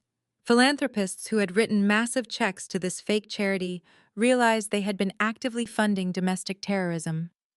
The undeniable proof was towering over them, 20 feet high, bright, and completely unassailable. I turned my attention to Diane. My mother was kneeling on the floor, staring up at the giant screens. The intricate, expensive makeup on her face was completely ruined by her tears of panic. She could not comprehend the data, but she understood the absolute destruction of her social standing. Her entire identity, built on the false superiority of her golden child, was currently burning to ashes right before her eyes. I watched Derek. The psychological collapse of a narcissist is a terrifying, rapid process. His carefully constructed reality had been entirely annihilated. The federal agents surrounding the stage had their weapons trained firmly on his chest. His illicit bank accounts were seized. His buyers were in handcuffs. He had absolutely nothing left to lose, which made him incredibly lethally dangerous. I saw the exact moment his survival instinct overrode his logic. His eyes darted wildly, calculating the distance between the federal agents, the exit doors, and the people standing nearest to him. A dark, frantic panic washed over his features. He was not going to surrender peacefully. He was a cornered predator, and he was about to make the worst decision of his entire miserable life. Derek suddenly reached behind his back, slipping his hand under the tailored hem of his expensive tuxedo jacket. Despite the heavy security at the door, he had managed to smuggle a concealed weapon into the gala, likely utilizing a custom waistband holster that bypassed the standard metal detectors. He whipped his hand forward, drawing a compact matte black semi-automatic pistol. The ballroom erupted into a frenzy of terrified screams. The wealthy guests scrambled backward, trampling over each other in a desperate bid to escape the line of fire. The tactical team immediately raised their heavy rifles, their voices booming in unison, commanding him to drop the weapon. But they hesitated to fire. The stage was too crowded. Thomas was paralyzed with shock, and Diane was still kneeling right beside Derek. Derek did not aim at the heavily armored federal agents. He knew their body armor would stop a small caliber round. Instead, he lunged violently to his right, grabbing the closest, most vulnerable target available to secure his immediate escape. He wrapped his thick, muscular arm brutally around our mother's neck. Diane let out a blood-curdling, suffocating shriek as her own beloved son violently jerked her upward, using her expensive silk gown for leverage. He yanked her tightly against his chest, positioning her as a human shield. He pressed the cold steel barrel of the pistol directly against her temple. Diane clawed frantically at his arm, her eyes wide with a horrific, blinding betrayal. The golden child she had worshipped, the son she had protected at the expense of her own daughter, was now actively threatening to blow her brains out just to save his own skin. "Back off!" Derek roared, his voice cracking with a manic, unhinged desperation. "Back the hell away from me right now, or I swear I will pull this trigger. Drop your weapons and clear the exit. Do it!" The tactical commander raised his fist, signaling his agents to hold their fire to prevent a tragic civilian casualty. The laser sights remained locked on Derek's forehead, but no one squeezed their trigger. The standoff was incredibly tense, a volatile powder keg ready to explode. But Derek had forgotten one crucial detail. He had forgotten who was standing merely 5 feet away from him. He had forgotten the woman he had underestimated his entire life. I did not wait for the tactical team to negotiate. I did not attempt to talk him down. I simply moved. Echoing the exact scenario from the disastrous family party weeks ago. I closed the distance between us in a sudden explosive burst of kinetic energy. Derek's focus was entirely consumed by the dozen federal rifles pointed at him. He never even saw me step directly into his blind spot. 3 seconds. That was all the time required to end his pathetic reign of terror. 1. I lunged forward and executed a flawless, blindingly fast tactical strike. My left hand shot upward, gripping the heavy slide of his semi-automatic pistol and forcing the barrel violently upward, ensuring that if the weapon discharged, the bullet would bury itself harmlessly into the vaulted ceiling. Simultaneously, my right hand clamped down ruthlessly on his wrist, applying a crushing, agonizing joint lock that instantly severed the nerve connection to his trigger finger. 2. Derek let out a sharp, breathless gasp of pain. His grip on Diane faltered. I violently wrenched the firearm completely out of his hand, stripping the weapon from his grasp with absolute ease. I tossed the confiscated pistol safely off the stage, hearing it clatter heavily onto the marble floor, where a tactical agent immediately secured it. My mother stumbled forward, collapsing onto her hands and knees, sobbing uncontrollably as she crawled desperately away from the son who had just tried to kill her. 3. With the hostage safely out of the immediate blast radius, I grabbed the heavy lapels of Derek's tuxedo jacket. I pulled him sharply downward, leveraging his own significant body weight against him, and drove my knee upward in a brutal, devastating strike. The solid impact of my knee connecting squarely with his sternum forced all the oxygen completely out of his lungs. Derek folded entirely in half. I shifted my stance, placed a firm hand on the back of his neck, and drove him face first, straight down into the hard wooden surface of the stage. The heavy thud of his impact echoed through the terrified ballroom. I pressed my knee firmly into his spine, expertly pinning his arms behind his back, completely neutralizing his massive frame without breaking a single drop of sweat. The tactical agents rushed the stage, their heavy boots pounding against the wood, ready to assist with the detainment. I held up my free hand, signaling them to stand back. This was my operation. This was my moment. I reached to the tactical belt hidden beneath the flowing silk of my emerald gown. I unclipped a pair of heavy, solid steel federal handcuffs. I looked down at my brother, whose face was currently pressed painfully against the dusty floorboards. He was gasping for air, a pathetic broken shell of the arrogant man who had mocked me just an hour ago. "You were right about one thing, Derek," I said quietly, leaning down so only he could hear the cold, final certainty in my voice. I did not last 10 seconds. I only needed 3. I grabbed his left wrist, pulling it firmly behind his back, and clicked the cold steel cuff securely around his bone. The sharp ratcheting sound of the metal teeth locking into place was the most satisfying sound I had ever heard. I grabbed his right wrist, pulled it to meet the left, and secured the second cuff. I personally tightened the metal, ensuring there was absolutely zero room for him to escape. The Golden Child was officially in federal custody, and his entire corrupt empire was completely undeniably destroyed. 2 heavily armored tactical agents stepped forward, grabbing Derek by his expensive tuxedo jacket and hauling him roughly to his feet. The reality of his situation finally broke through his alcohol-fueled arrogance, and he lost whatever remained of his manufactured composure. He began thrashing wildly against the federal agents, his face twisting into a hideous mask of uncontrollable rage. He screamed graphic obscenities that echoed violently through the silent ballroom, cursing my name, the government, and spitting venom at the wealthy guests, who actively backed away in absolute disgust.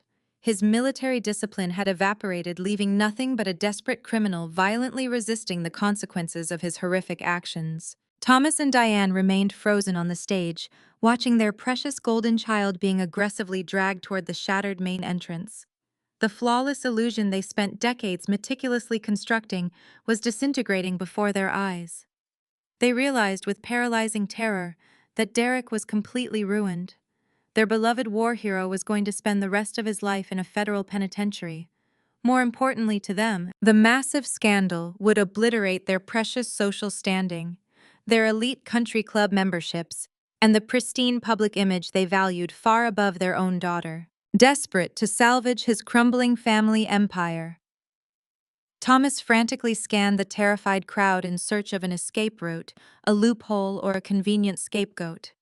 His panicked gaze suddenly locked onto the shattered double doors at the back of the venue. Walking gracefully through the chaotic wreckage of the breached entrance was Jasmine. She did not look like the submissive wife who kicked the burner phone across the marble floor weeks ago. She was flanked by 2 towering United States Marshals, their badges gleaming under the harsh security lights. She wore a sharply tailored crimson pantsuit that radiated absolute power and uncompromising confidence. Her head was held high, her dark eyes scanning the room with a cold intelligence she no longer needed to hide behind forced gratitude. She had spent years surviving their toxic environment, and tonight she was walking back into the lion's den as an untouchable federal witness. The moment Thomas spotted his black daughter-in-law secured behind federal protection, his panic morphed into a vicious, predictable rage. He recognized an opportunity to deflect blame, to protect his sacred bloodline, by sacrificing the woman his family always secretly despised. Thomas raised a trembling finger, pointing aggressively across the expansive ballroom directly at Jasmine. "There she is!" Thomas shrieked, his voice cracking with a manic, desperate hysteria. "She is the one who did this. She is the mastermind behind all these lies. Arrest her immediately." The sheer audacity of his accusation sent a ripple of absolute shock through the remaining guests. Thomas stumbled forward, grabbing the microphone stand to steady his shaking legs. He launched into a vile, racist, unhinged tirade, projecting his frantic accusations over the sound system. He loudly accused Jasmine of being a jealous, manipulative gold digger who infiltrated their prestigious family solely to drain their wealth. He claimed she resented their high society status and deliberately framed his perfect heroic son out of pure malicious spite. "She comes from absolutely nothing," Thomas bellowed, his face turning crimson as he unleashed years of suppressed prejudice.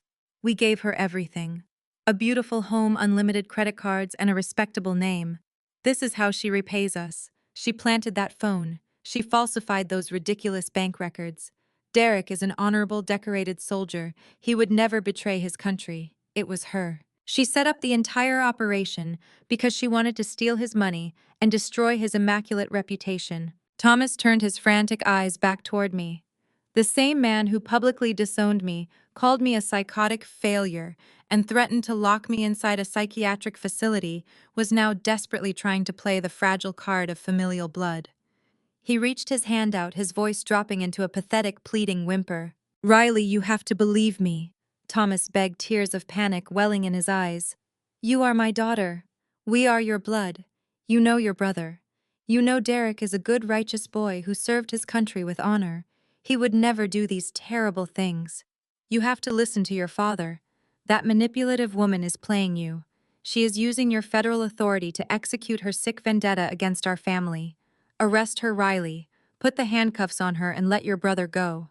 We can fix this together. Family protects family." I stood perfectly still on the stage, my face an impenetrable mask of federal authority, observing the pathetic unraveling of the man who tormented me for 3 decades. I did not respond to his frantic pleading. I simply turned my attention back to the center aisle, where the sea of terrified socialites and corrupt politicians rapidly parted to create a clear, unobstructed path. Jasmine stepped forward, leaving the protective perimeter of the federal marshals. She walked down the long, carpeted aisle toward the main stage, her heels clicking sharply against the polished wood. She looked incredibly powerful, entirely unbothered by her father-in-law's racist, panicked outburst. For years, she had silently endured their relentless microaggressions, their condescending remarks about her background, and their quiet, toxic enabling of Derek's horrific physical abuse. They had treated her as a disposable, invisible accessory. Tonight, she was the absolute architect of their ultimate destruction. She ascended the short stairs to the stage, moving with a fluid, lethal grace. She did not cower. She did not flinch when Thomas glared at her with unmasked hatred.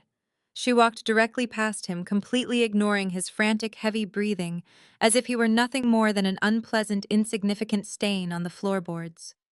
She stopped directly in front of me, our eyes meeting in a silent, powerful exchange of mutual respect and unbreakable solidarity.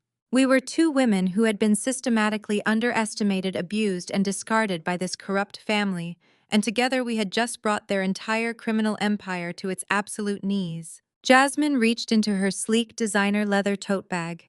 She did not pull out a tissue to wipe away tears. She did not produce a legal defense document. She calmly and methodically pulled out a second thick manila folder, heavily sealed with bright red federal evidence tape. She held the heavy folder out, handing it directly to me in front of the entire captivated, horrified audience. I took the folder from her hands, feeling the solid weight of the documents inside. I gave Jasmine a small, barely perceptible nod of profound gratitude.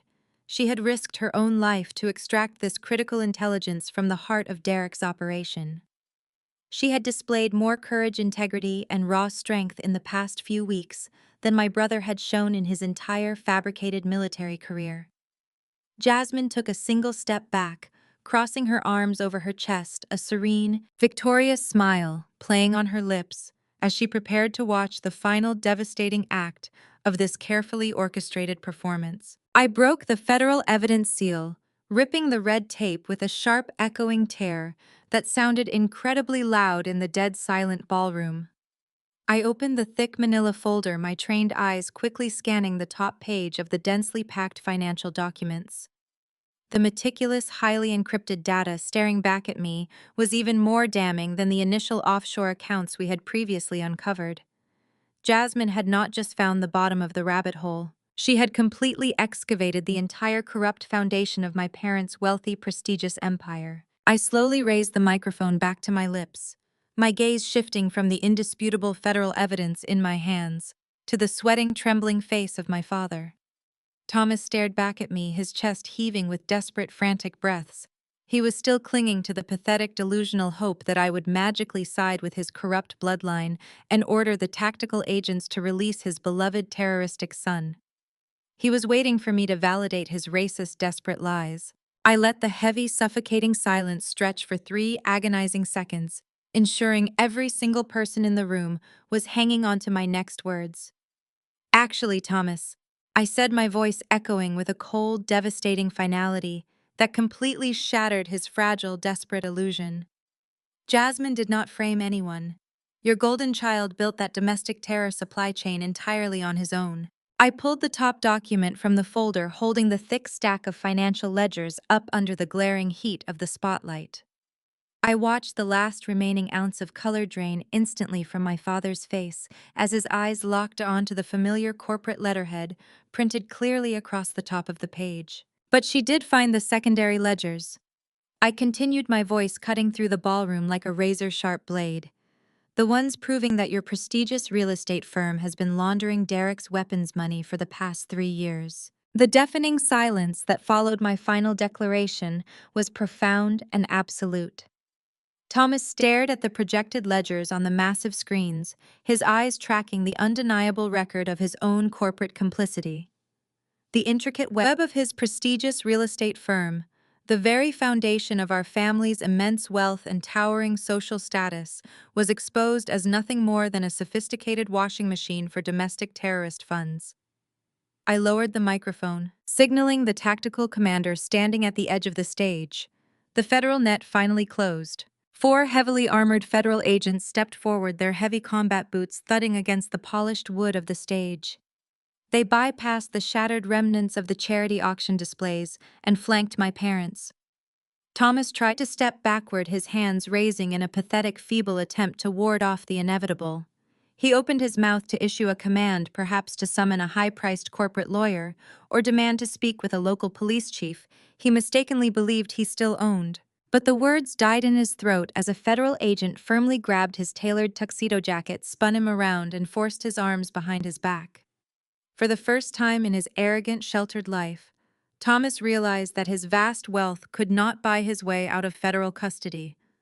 Beside him, Diane let out a sharp, breathless gasp. 2 female agents flanked her, securing her wrists in identical steel restraints. The sparkling diamond bracelets on her wrists clinked against the heavy metal cuffs, creating a sickeningly ironic soundtrack to her absolute downfall. They were not just losing their immaculate reputation. They were losing their freedom, their mansion, their bank accounts, and their entire fabricated identity. Diane, the woman who had spent 30 years looking at me with pure, unadulterated disgust, suddenly lost all of her high society composure. Her knees buckled beneath her expensive designer gown. She collapsed onto the stage, the heavy fabric pooling around her as she desperately threw her restrained hands forward. She grabbed frantically at the hem of my emerald silk dress, her perfectly manicured fingernails snagging the delicate fabric.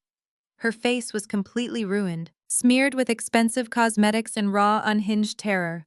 "Riley, please," Diane sobbed, her voice cracking with a manic, hysterical desperation. "You have to stop this.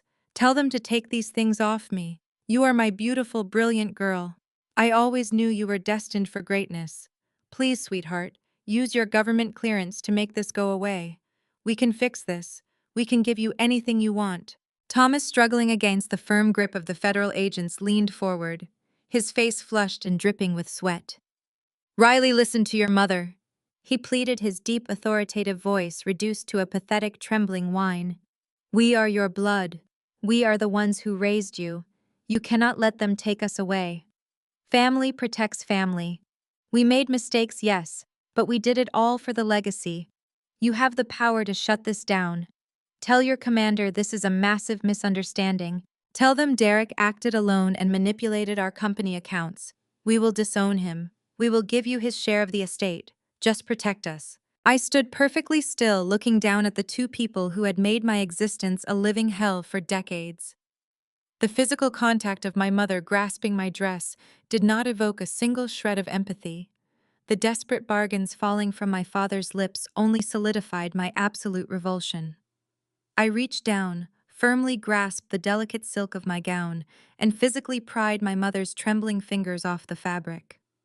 I stepped back, creating a deliberate, insurmountable physical and emotional boundary between us. I looked at their tear-stained, terrified faces, and I felt nothing but a cold, clinical detachment. "You want to talk about family? Protecting family?" I stated, my voice projecting clearly over their pathetic sobbing, without the need for the microphone. "For 30 years, you treated me like an invisible, worthless burden. You constantly ridiculed my choices, mocked my independence, and publicly labeled me a psychotic failure. You demanded that I kneel before a violent, abusive domestic arms smuggler simply to protect your fragile social standing. You stood by and watched Derek terrorize Jasmine, actively blaming her for his cruelty because she did not fit into your racist, elitist worldview. You chose money status and a sociopathic son over your own daughter. You built your entire legacy on the blood of innocent people, actively laundering millions of dollars for extremists, just to buy another vacation home and host more fake charity galas. You do not get to play the family card now that the federal government is tearing down your empire." I continued, my gaze locking fiercely onto Thomas. "You do not get to call me your beautiful, brilliant girl only when you are staring down the barrel of a 20-year federal prison sentence. Your wealth meant everything to you. You truly believed it made you untouchable. You thought you could throw money at local police chiefs and corrupt lawyers to erase any obstacle in your path. But you are about to learn a very harsh, unyielding lesson. The Department of Justice does not care about your country club memberships. In the eyes of the federal government, you are nothing more than co-conspirators in a domestic terror syndicate, and you will be prosecuted to the absolute fullest extent of the law."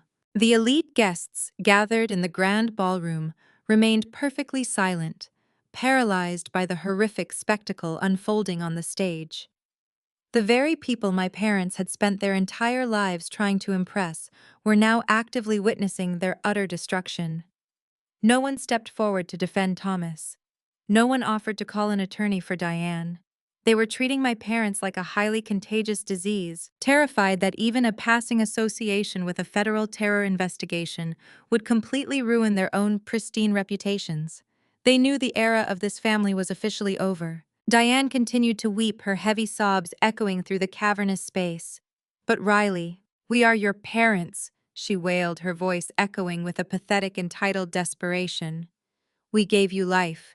You owe us your loyalty." I looked down at her ruined face. "You gave me life, Diane, but you never gave me a home. You gave me a prison of impossible expectations and endless psychological torment. You owe me a lifetime of apologies that you are entirely incapable of giving, and I owe you absolutely nothing." I turned my eyes to Thomas. He was breathing heavily, his chest heaving against the tight restraints. His arrogant posture had completely collapsed. The powerful patriarch was dead, replaced by a terrified, broken old man who was about to spend the rest of his natural life locked inside a concrete cell. I turned my attention to the tactical commander standing patiently at the edge of the stage. "Commander, get these suspects out of my sight," I ordered, my voice carrying the absolute, uncompromising weight of my federal authority. "Process them for money laundering, domestic terrorism facilitation, and obstruction of justice. Transport them directly to the federal holding facility downtown and place them in solitary confinement." The commander nodded crisply. "Yes, right away, senior agent." He signaled his team, and the agents aggressively hauled my parents upward. Diane screamed my name, a long, agonizing wail of pure terror, as the agents dragged her backward across the stage. Thomas struggled uselessly, his expensive Italian leather shoes scraping against the polished wood as he was forcefully removed from his own lavish charity gala. I did not watch them go. I turned my back on the people who had made my life a living nightmare, feeling a profound, undeniable sense of absolute liberation wash over my entire being. I looked over at Jasmine, who was standing tall and resilient, her dark eyes shining with tears of victorious relief. She had risked her life to gather the evidence that brought this corrupt empire to its knees, and she had won her absolute freedom. I extended my hand toward her.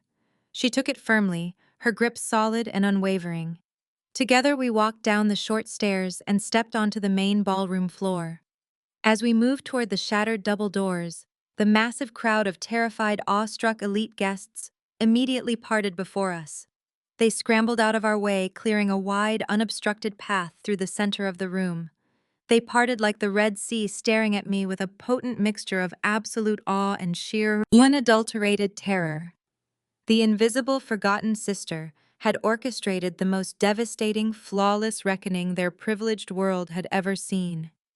I kept my head held high, walking out of the glittering venue and stepping into the cool, crisp night air with Jasmine by my side, leaving the smoking, ruined ashes of my family's corrupt legacy far behind us forever. Stepping out of the grand ballroom and into the crisp Chicago night air with Jasmine by my side felt like taking my first real breath in 30 years.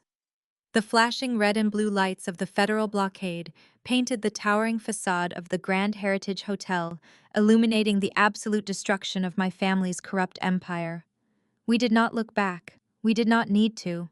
The deafening sirens and the frantic shouts of the shattered elite fading behind us were the only soundtrack we required. That night marked the definitive end of the invisible, discarded daughter. The months that followed were a relentless, highly publicized whirlwind of federal indictments, seized assets, and absolute judicial reckoning. 6 months after the raid, the catastrophic collapse of my parents' pristine legacy was the leading story on every major evening news broadcast. I watched the meticulously orchestrated downfall from the quiet security of my apartment, sipping black coffee as the media dissected every grotesque detail of their criminal syndicate. The federal prosecutors did not offer a plea deal. The sheer volume of encrypted data Jasmine had extracted from the hidden flash drive provided an impenetrable wall of evidence. Derek, the celebrated golden child, an untouchable war hero, stood before a federal judge, looking completely hollowed out. His tailored suits were replaced by a bright orange prison jumpsuit. His arrogant smirk was entirely gone, completely erased by the crushing weight of his inevitable reality. The prosecution laid out his entire operation with surgical precision, detailing the stolen military-grade, thermal optics, the heavy armor-piercing munitions, and his direct communications with the domestic terror syndicate. The judge showed absolutely zero leniency. Derek was convicted on multiple federal charges, including high-level arms trafficking and providing material support for domestic terrorism. He was sentenced to 20 consecutive years in a maximum security federal penitentiary. The man who had violently grabbed my wrist and promised to erase my existence was now locked inside a concrete cell for the next 2 decades, stripped of his medals, his freedom, and his false honor. Thomas and Diane believed their wealth would somehow shield them from the fallout. They assumed they could hire high-priced corporate defense attorneys to magically distance their prestigious real estate firm from their son's illicit activities. They were entirely devastatingly wrong. The Department of Justice utilized the Racketeer-Influenced and Corrupt Organizations Act to systematically dismantle their entire financial foundation. The RICO laws allowed the federal government to immediately freeze and seize any assets tied to the laundering of terrorist funds. I watched the live news coverage as federal agents descended upon the sprawling suburban mansion where I had grown up. The property was officially seized by the government. The luxury vehicles were towed away on flatbed trucks. The massive offshore bank accounts were completely drained and transferred into federal holding. My parents lost absolutely everything they had spent their entire lives worshiping. The criminal trial for Thomas and Diane was a public humiliation. The wealthy socialites and corrupt politicians who used to eagerly attend their lavish charity galas abandoned them. They were instantly blacklisted, ostracized from the high society circles they had valued far above their own daughter. The prosecution proved beyond a shadow of a doubt that their real estate firm was a dedicated laundering machine for the blood money Derek brought in. Thomas and Diane were both found guilty of systemic money laundering and conspiracy to facilitate federal crimes. They were each sentenced to 10 years in federal prison. The Golden family was utterly decimated. Their once immaculate legacy was reduced to a cautionary tale broadcast on the evening news, a reminder that ultimate arrogance and bottomless greed always demand a terrifying price. They chose money and status over basic human decency, and they were left with nothing but the cold iron bars of their respective prison cells. While my toxic family faced their absolute ruin, the woman they had relentlessly oppressed finally stepped into the brilliant light of her own hard-earned freedom. Jasmine was the undeniable hero of the entire operation. Her immense courage and brilliant tactical mind had provided the exact smoking gun the federal government needed to stop a catastrophic terror attack. Because she had actively delivered the crucial financial ledgers and encryption keys, the Department of Justice officially recognized her under the Federal Whistleblower Act.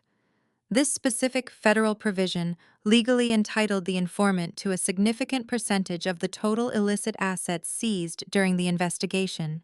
When the government finished liquidating my parents' massive corrupt real estate portfolio and draining the offshore accounts, the total forfeiture reached well into the tens of millions. She received a massive multi-million-dollar financial payout from the federal government, completely tax-free and entirely legitimate. She did not just take the money and hide. She used her newfound wealth to completely rewrite her destiny and manifest the creative life my family had desperately tried to crush. She officially severed all legal ties to Derek and moved to an upscale arts district on the West Coast. With her whistleblower reward, Jasmine finally opened the high-end contemporary art gallery she had always dreamed of owning. The gallery featured towering glass windows, brilliant natural light, and showcased the work of underrepresented minority artists. She curated her space with the exact same fierce intelligence she had used to survive my parents' toxic racist microaggressions. She was thriving, glowing with a profound happiness that was entirely her own. She was completely free from the suffocating grip of the family that had treated her as a disposable trophy. We spoke regularly on secure channels, our bond forged in the intense fires of our mutual liberation. She was not just my former sister-in-law anymore. She was a sister in arms, a brilliant survivor who had turned her horrific trauma into a beautiful, undeniable triumph. As for me, the successful dismantling of the domestic terror syndicate completely shifted the trajectory of my entire career. I no longer needed to maintain the invisible logistics auditor facade. I packed up the modest, unassuming apartment that had served as my deep cover and relocated to a sleek high-rise in the heart of Washington, D.C. The federal intelligence community was buzzing with the details of the Charity Gala raid. I had flawlessly executed one of the most significant domestic security operations of the decade, neutralizing a massive terror threat, while simultaneously exposing a highly sophisticated money laundering ring. My name, once spoken with pity and disdain by my elitist parents, was now spoken with profound, unwavering respect in the highest, most classified corridors of the federal government. 6 months to the day, after I personally handcuffed my arrogant brother on that wooden stage, I found myself walking down the polished, highly restricted hallways of the Department of Justice headquarters. I approached the heavy, solid oak doors of the Central Command Suite. The administrative assistant gave me a sharp, respectful nod and immediately buzzed me through. I stepped into the expansive, heavily fortified office of Director Miller. I was standing by the massive window overlooking the Capitol building, his hands clasped firmly behind his back. He turned as I entered, his hardened features softening into an expression of genuine, immense professional pride. "Take a seat," Riley Director Miller instructed, gesturing toward the leather chairs positioned in front of his massive mahogany desk. "You executed a spectacular operation in Chicago. The intelligence you secured from the flash drive allowed us to roll up 3 additional terror cells operating in the Midwest.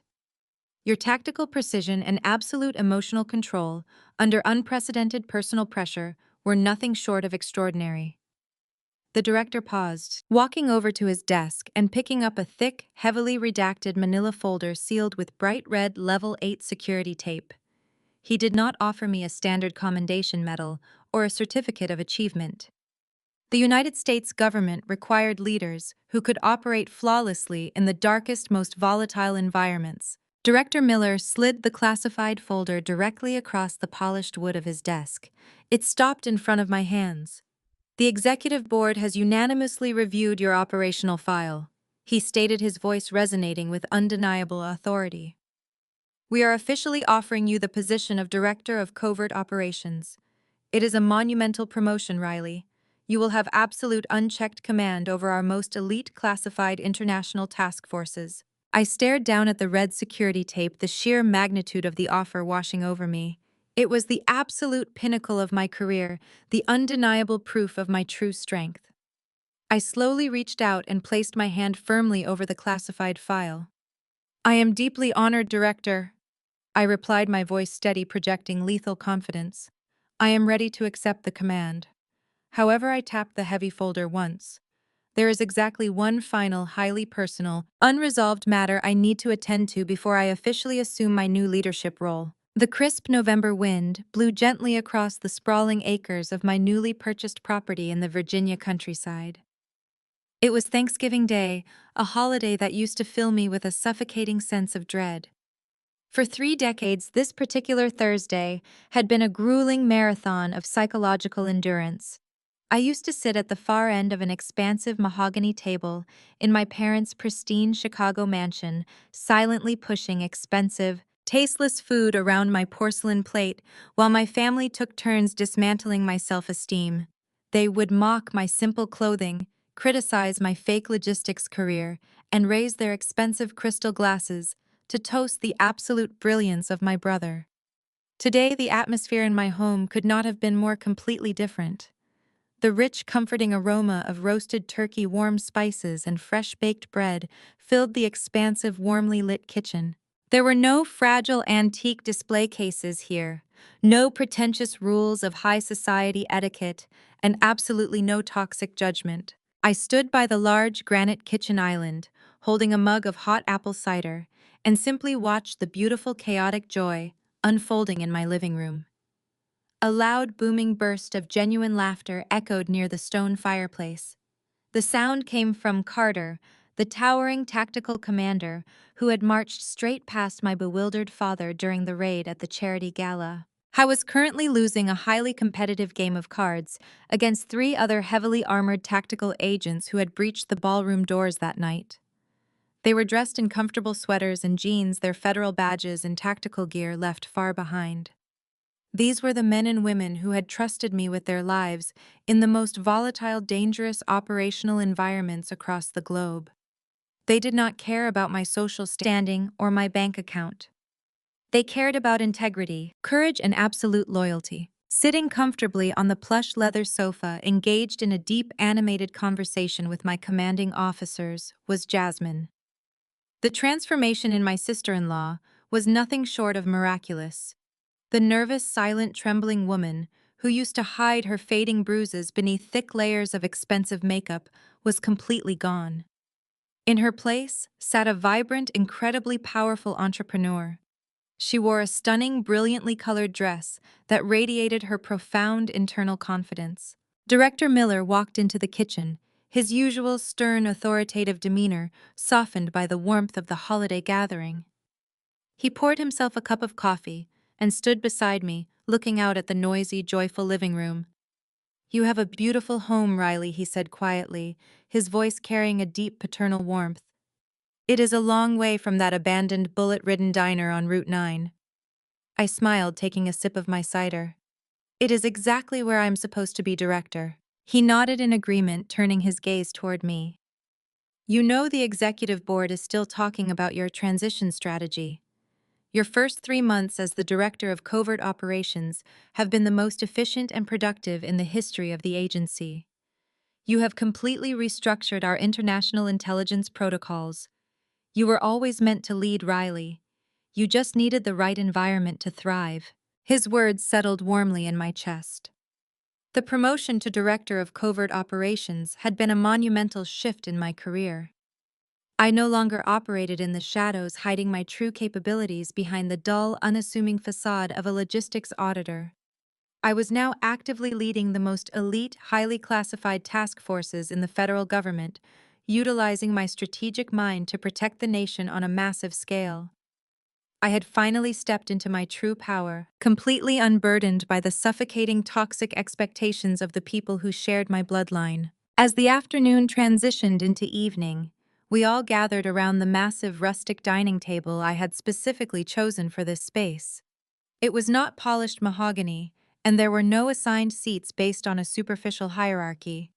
The tactical agents, the senior intelligence officers Jasmine and Director Miller, all found their places passing steaming bowls of food and sharing stories filled with genuine unbridled joy. I sat at the head of the table, looking down at the faces of my true tribe. My mind briefly wandered back to Chicago, to the cold concrete federal penitentiary, where my brother was currently serving his 20-year sentence. I thought about Thomas and Diane stripped of their opulent mansion, their luxury vehicles, and their pristine public image, locked away in separate federal facilities for the next decade. They were likely eating a standard issue tasteless prison meal from a compartmentalized plastic tray today. They had sacrificed their freedom, their legacy, and their only daughter on the altar of their own bottomless greed and absolute arrogance. They had built their entire lives around the pursuit of status, and they had ultimately died by it. I did not feel a single ounce of pity for them. I felt only a profound crystalline peace. Jasmine tapped her glass with a spoon, drawing the attention of the table. The noisy chatter instantly quieted down as everyone turned to look at her. "I want to propose a toast," Jasmine announced, her dark eyes shining with immense gratitude and undeniable strength. "For years I believed that family was defined by the name on your marriage license or the blood in your veins. I believed that loyalty meant enduring silent suffering to protect an illusion. But the people sitting at this table taught me the absolute truth. Family is not an obligation. Family is a choice. It is the people who stand in front of the bullets for you. It is the people who pull you out of the darkness when you have completely lost your way." She turned her gaze directly to me, raising her glass high. "To Riley, the bravest, most lethal, and most compassionate woman I have ever known. Thank you for showing me what true power actually looks like." The entire table erupted in enthusiastic agreement, raising their glasses and echoing her profound sentiment. I raised my own glass, a genuine, completely unburdened smile spreading across my face. To true loyalty, I replied, my voice steady and full of absolute conviction. Later that night, long after the final guest had departed, and the house fell into a comfortable, deeply satisfying quiet, I stepped out onto my back porch. The stars shone brilliantly in the clear, freezing night sky. The sprawling Virginia landscape was completely silent, a stark, beautiful contrast to the chaotic, violent world I navigated during my operational missions. I leaned against the sturdy wooden railing, letting the freezing air fill my lungs. For 30 years, I had allowed my family to dictate my worth. I had allowed them to label me a disappointment, a failure, an ugly, invisible girl who would never measure up to their impossible, corrupt standards. I had endured their relentless psychological abuse, their cruel jokes, and their vicious betrayals in absolute silence. They had fundamentally mistaken my silence for weakness. They had assumed that because I did not scream, because I did not throw tantrums, and because I did not boast about my accomplishments, I was a defenseless, broken target. They thought I was weak because I chose peace. They did not realize my peace was just a silencer. I had orchestrated the ultimate devastating reckoning, dismantling a massive domestic terror syndicate and completely erasing their corrupt financial empire with surgical, emotionless precision. I had saved an innocent woman from a life of horrific domestic violence, and I had ascended to the absolute pinnacle of federal intelligence leadership. I had taken every single insult, every cruel laugh, and every vicious betrayal, and I had forged them into an unbreakable, lethal armor. The girl who cowered in the corner of the grand ballroom was gone forever. The woman standing on this porch was the director of covert operations, a survivor, a protector, and the undeniable architect of her own brilliant destiny. If you are watching this right now and you are currently enduring the suffocating, relentless toxicity of a family that actively diminishes your light, please listen to me carefully. Your worth is never determined by the people who are too blind, too corrupt, or too insecure to see your true potential.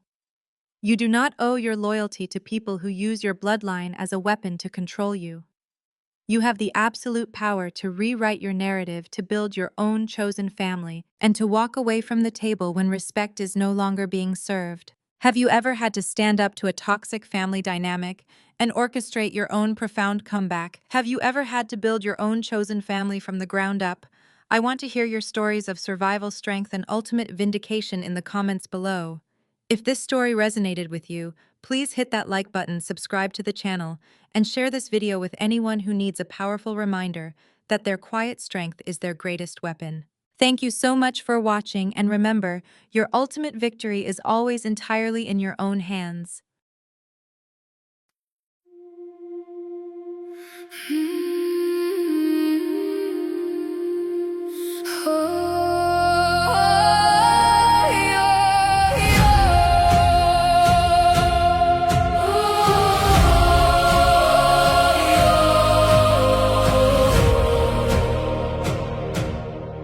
I used to ride upon your shoulders, thinking you could touch the sky. Every road felt less uncertain when I saw the world through your eyes. You were stronger than the mountains, taller than the northern pines. And when the winter winds were coming, you would stand between them and I. Time kept moving like the river, years slipped slowly out to sea. But no matter where life took me, you were always part of me. I am my father's daughter, in every step I take, in every time I choose to stand. When it's easier to break, I carry your courage in my heart, your fire inside my soul. And though the years keep moving on, your love still leads me home.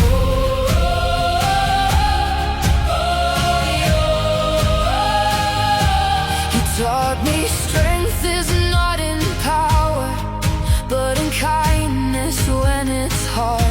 You taught me how to keep on going when the road grows cold and dark.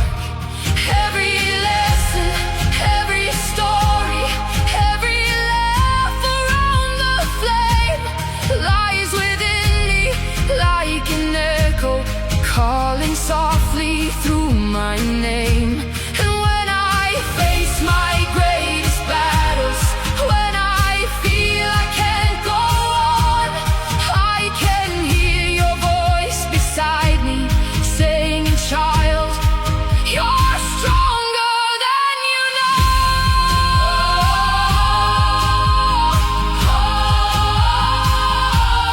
I am my father's daughter, in every step I take, in every time I choose to stand.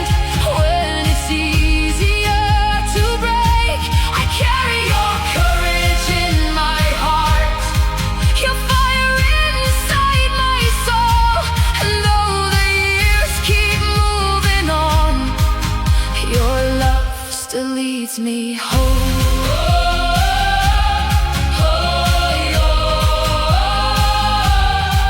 One day the snow will cover footprints, one day the fire will burn low. But the things a father gives his daughter are the things that never go. Not the gold or not the stories, not the battles that he won, but the quiet way he loved her and the woman she becomes.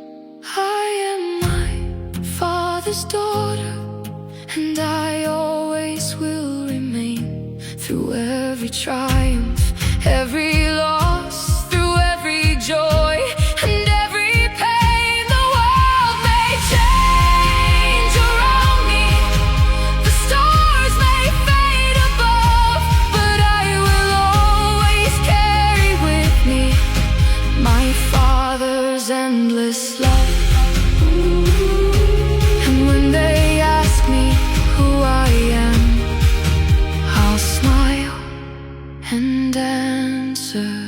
softly.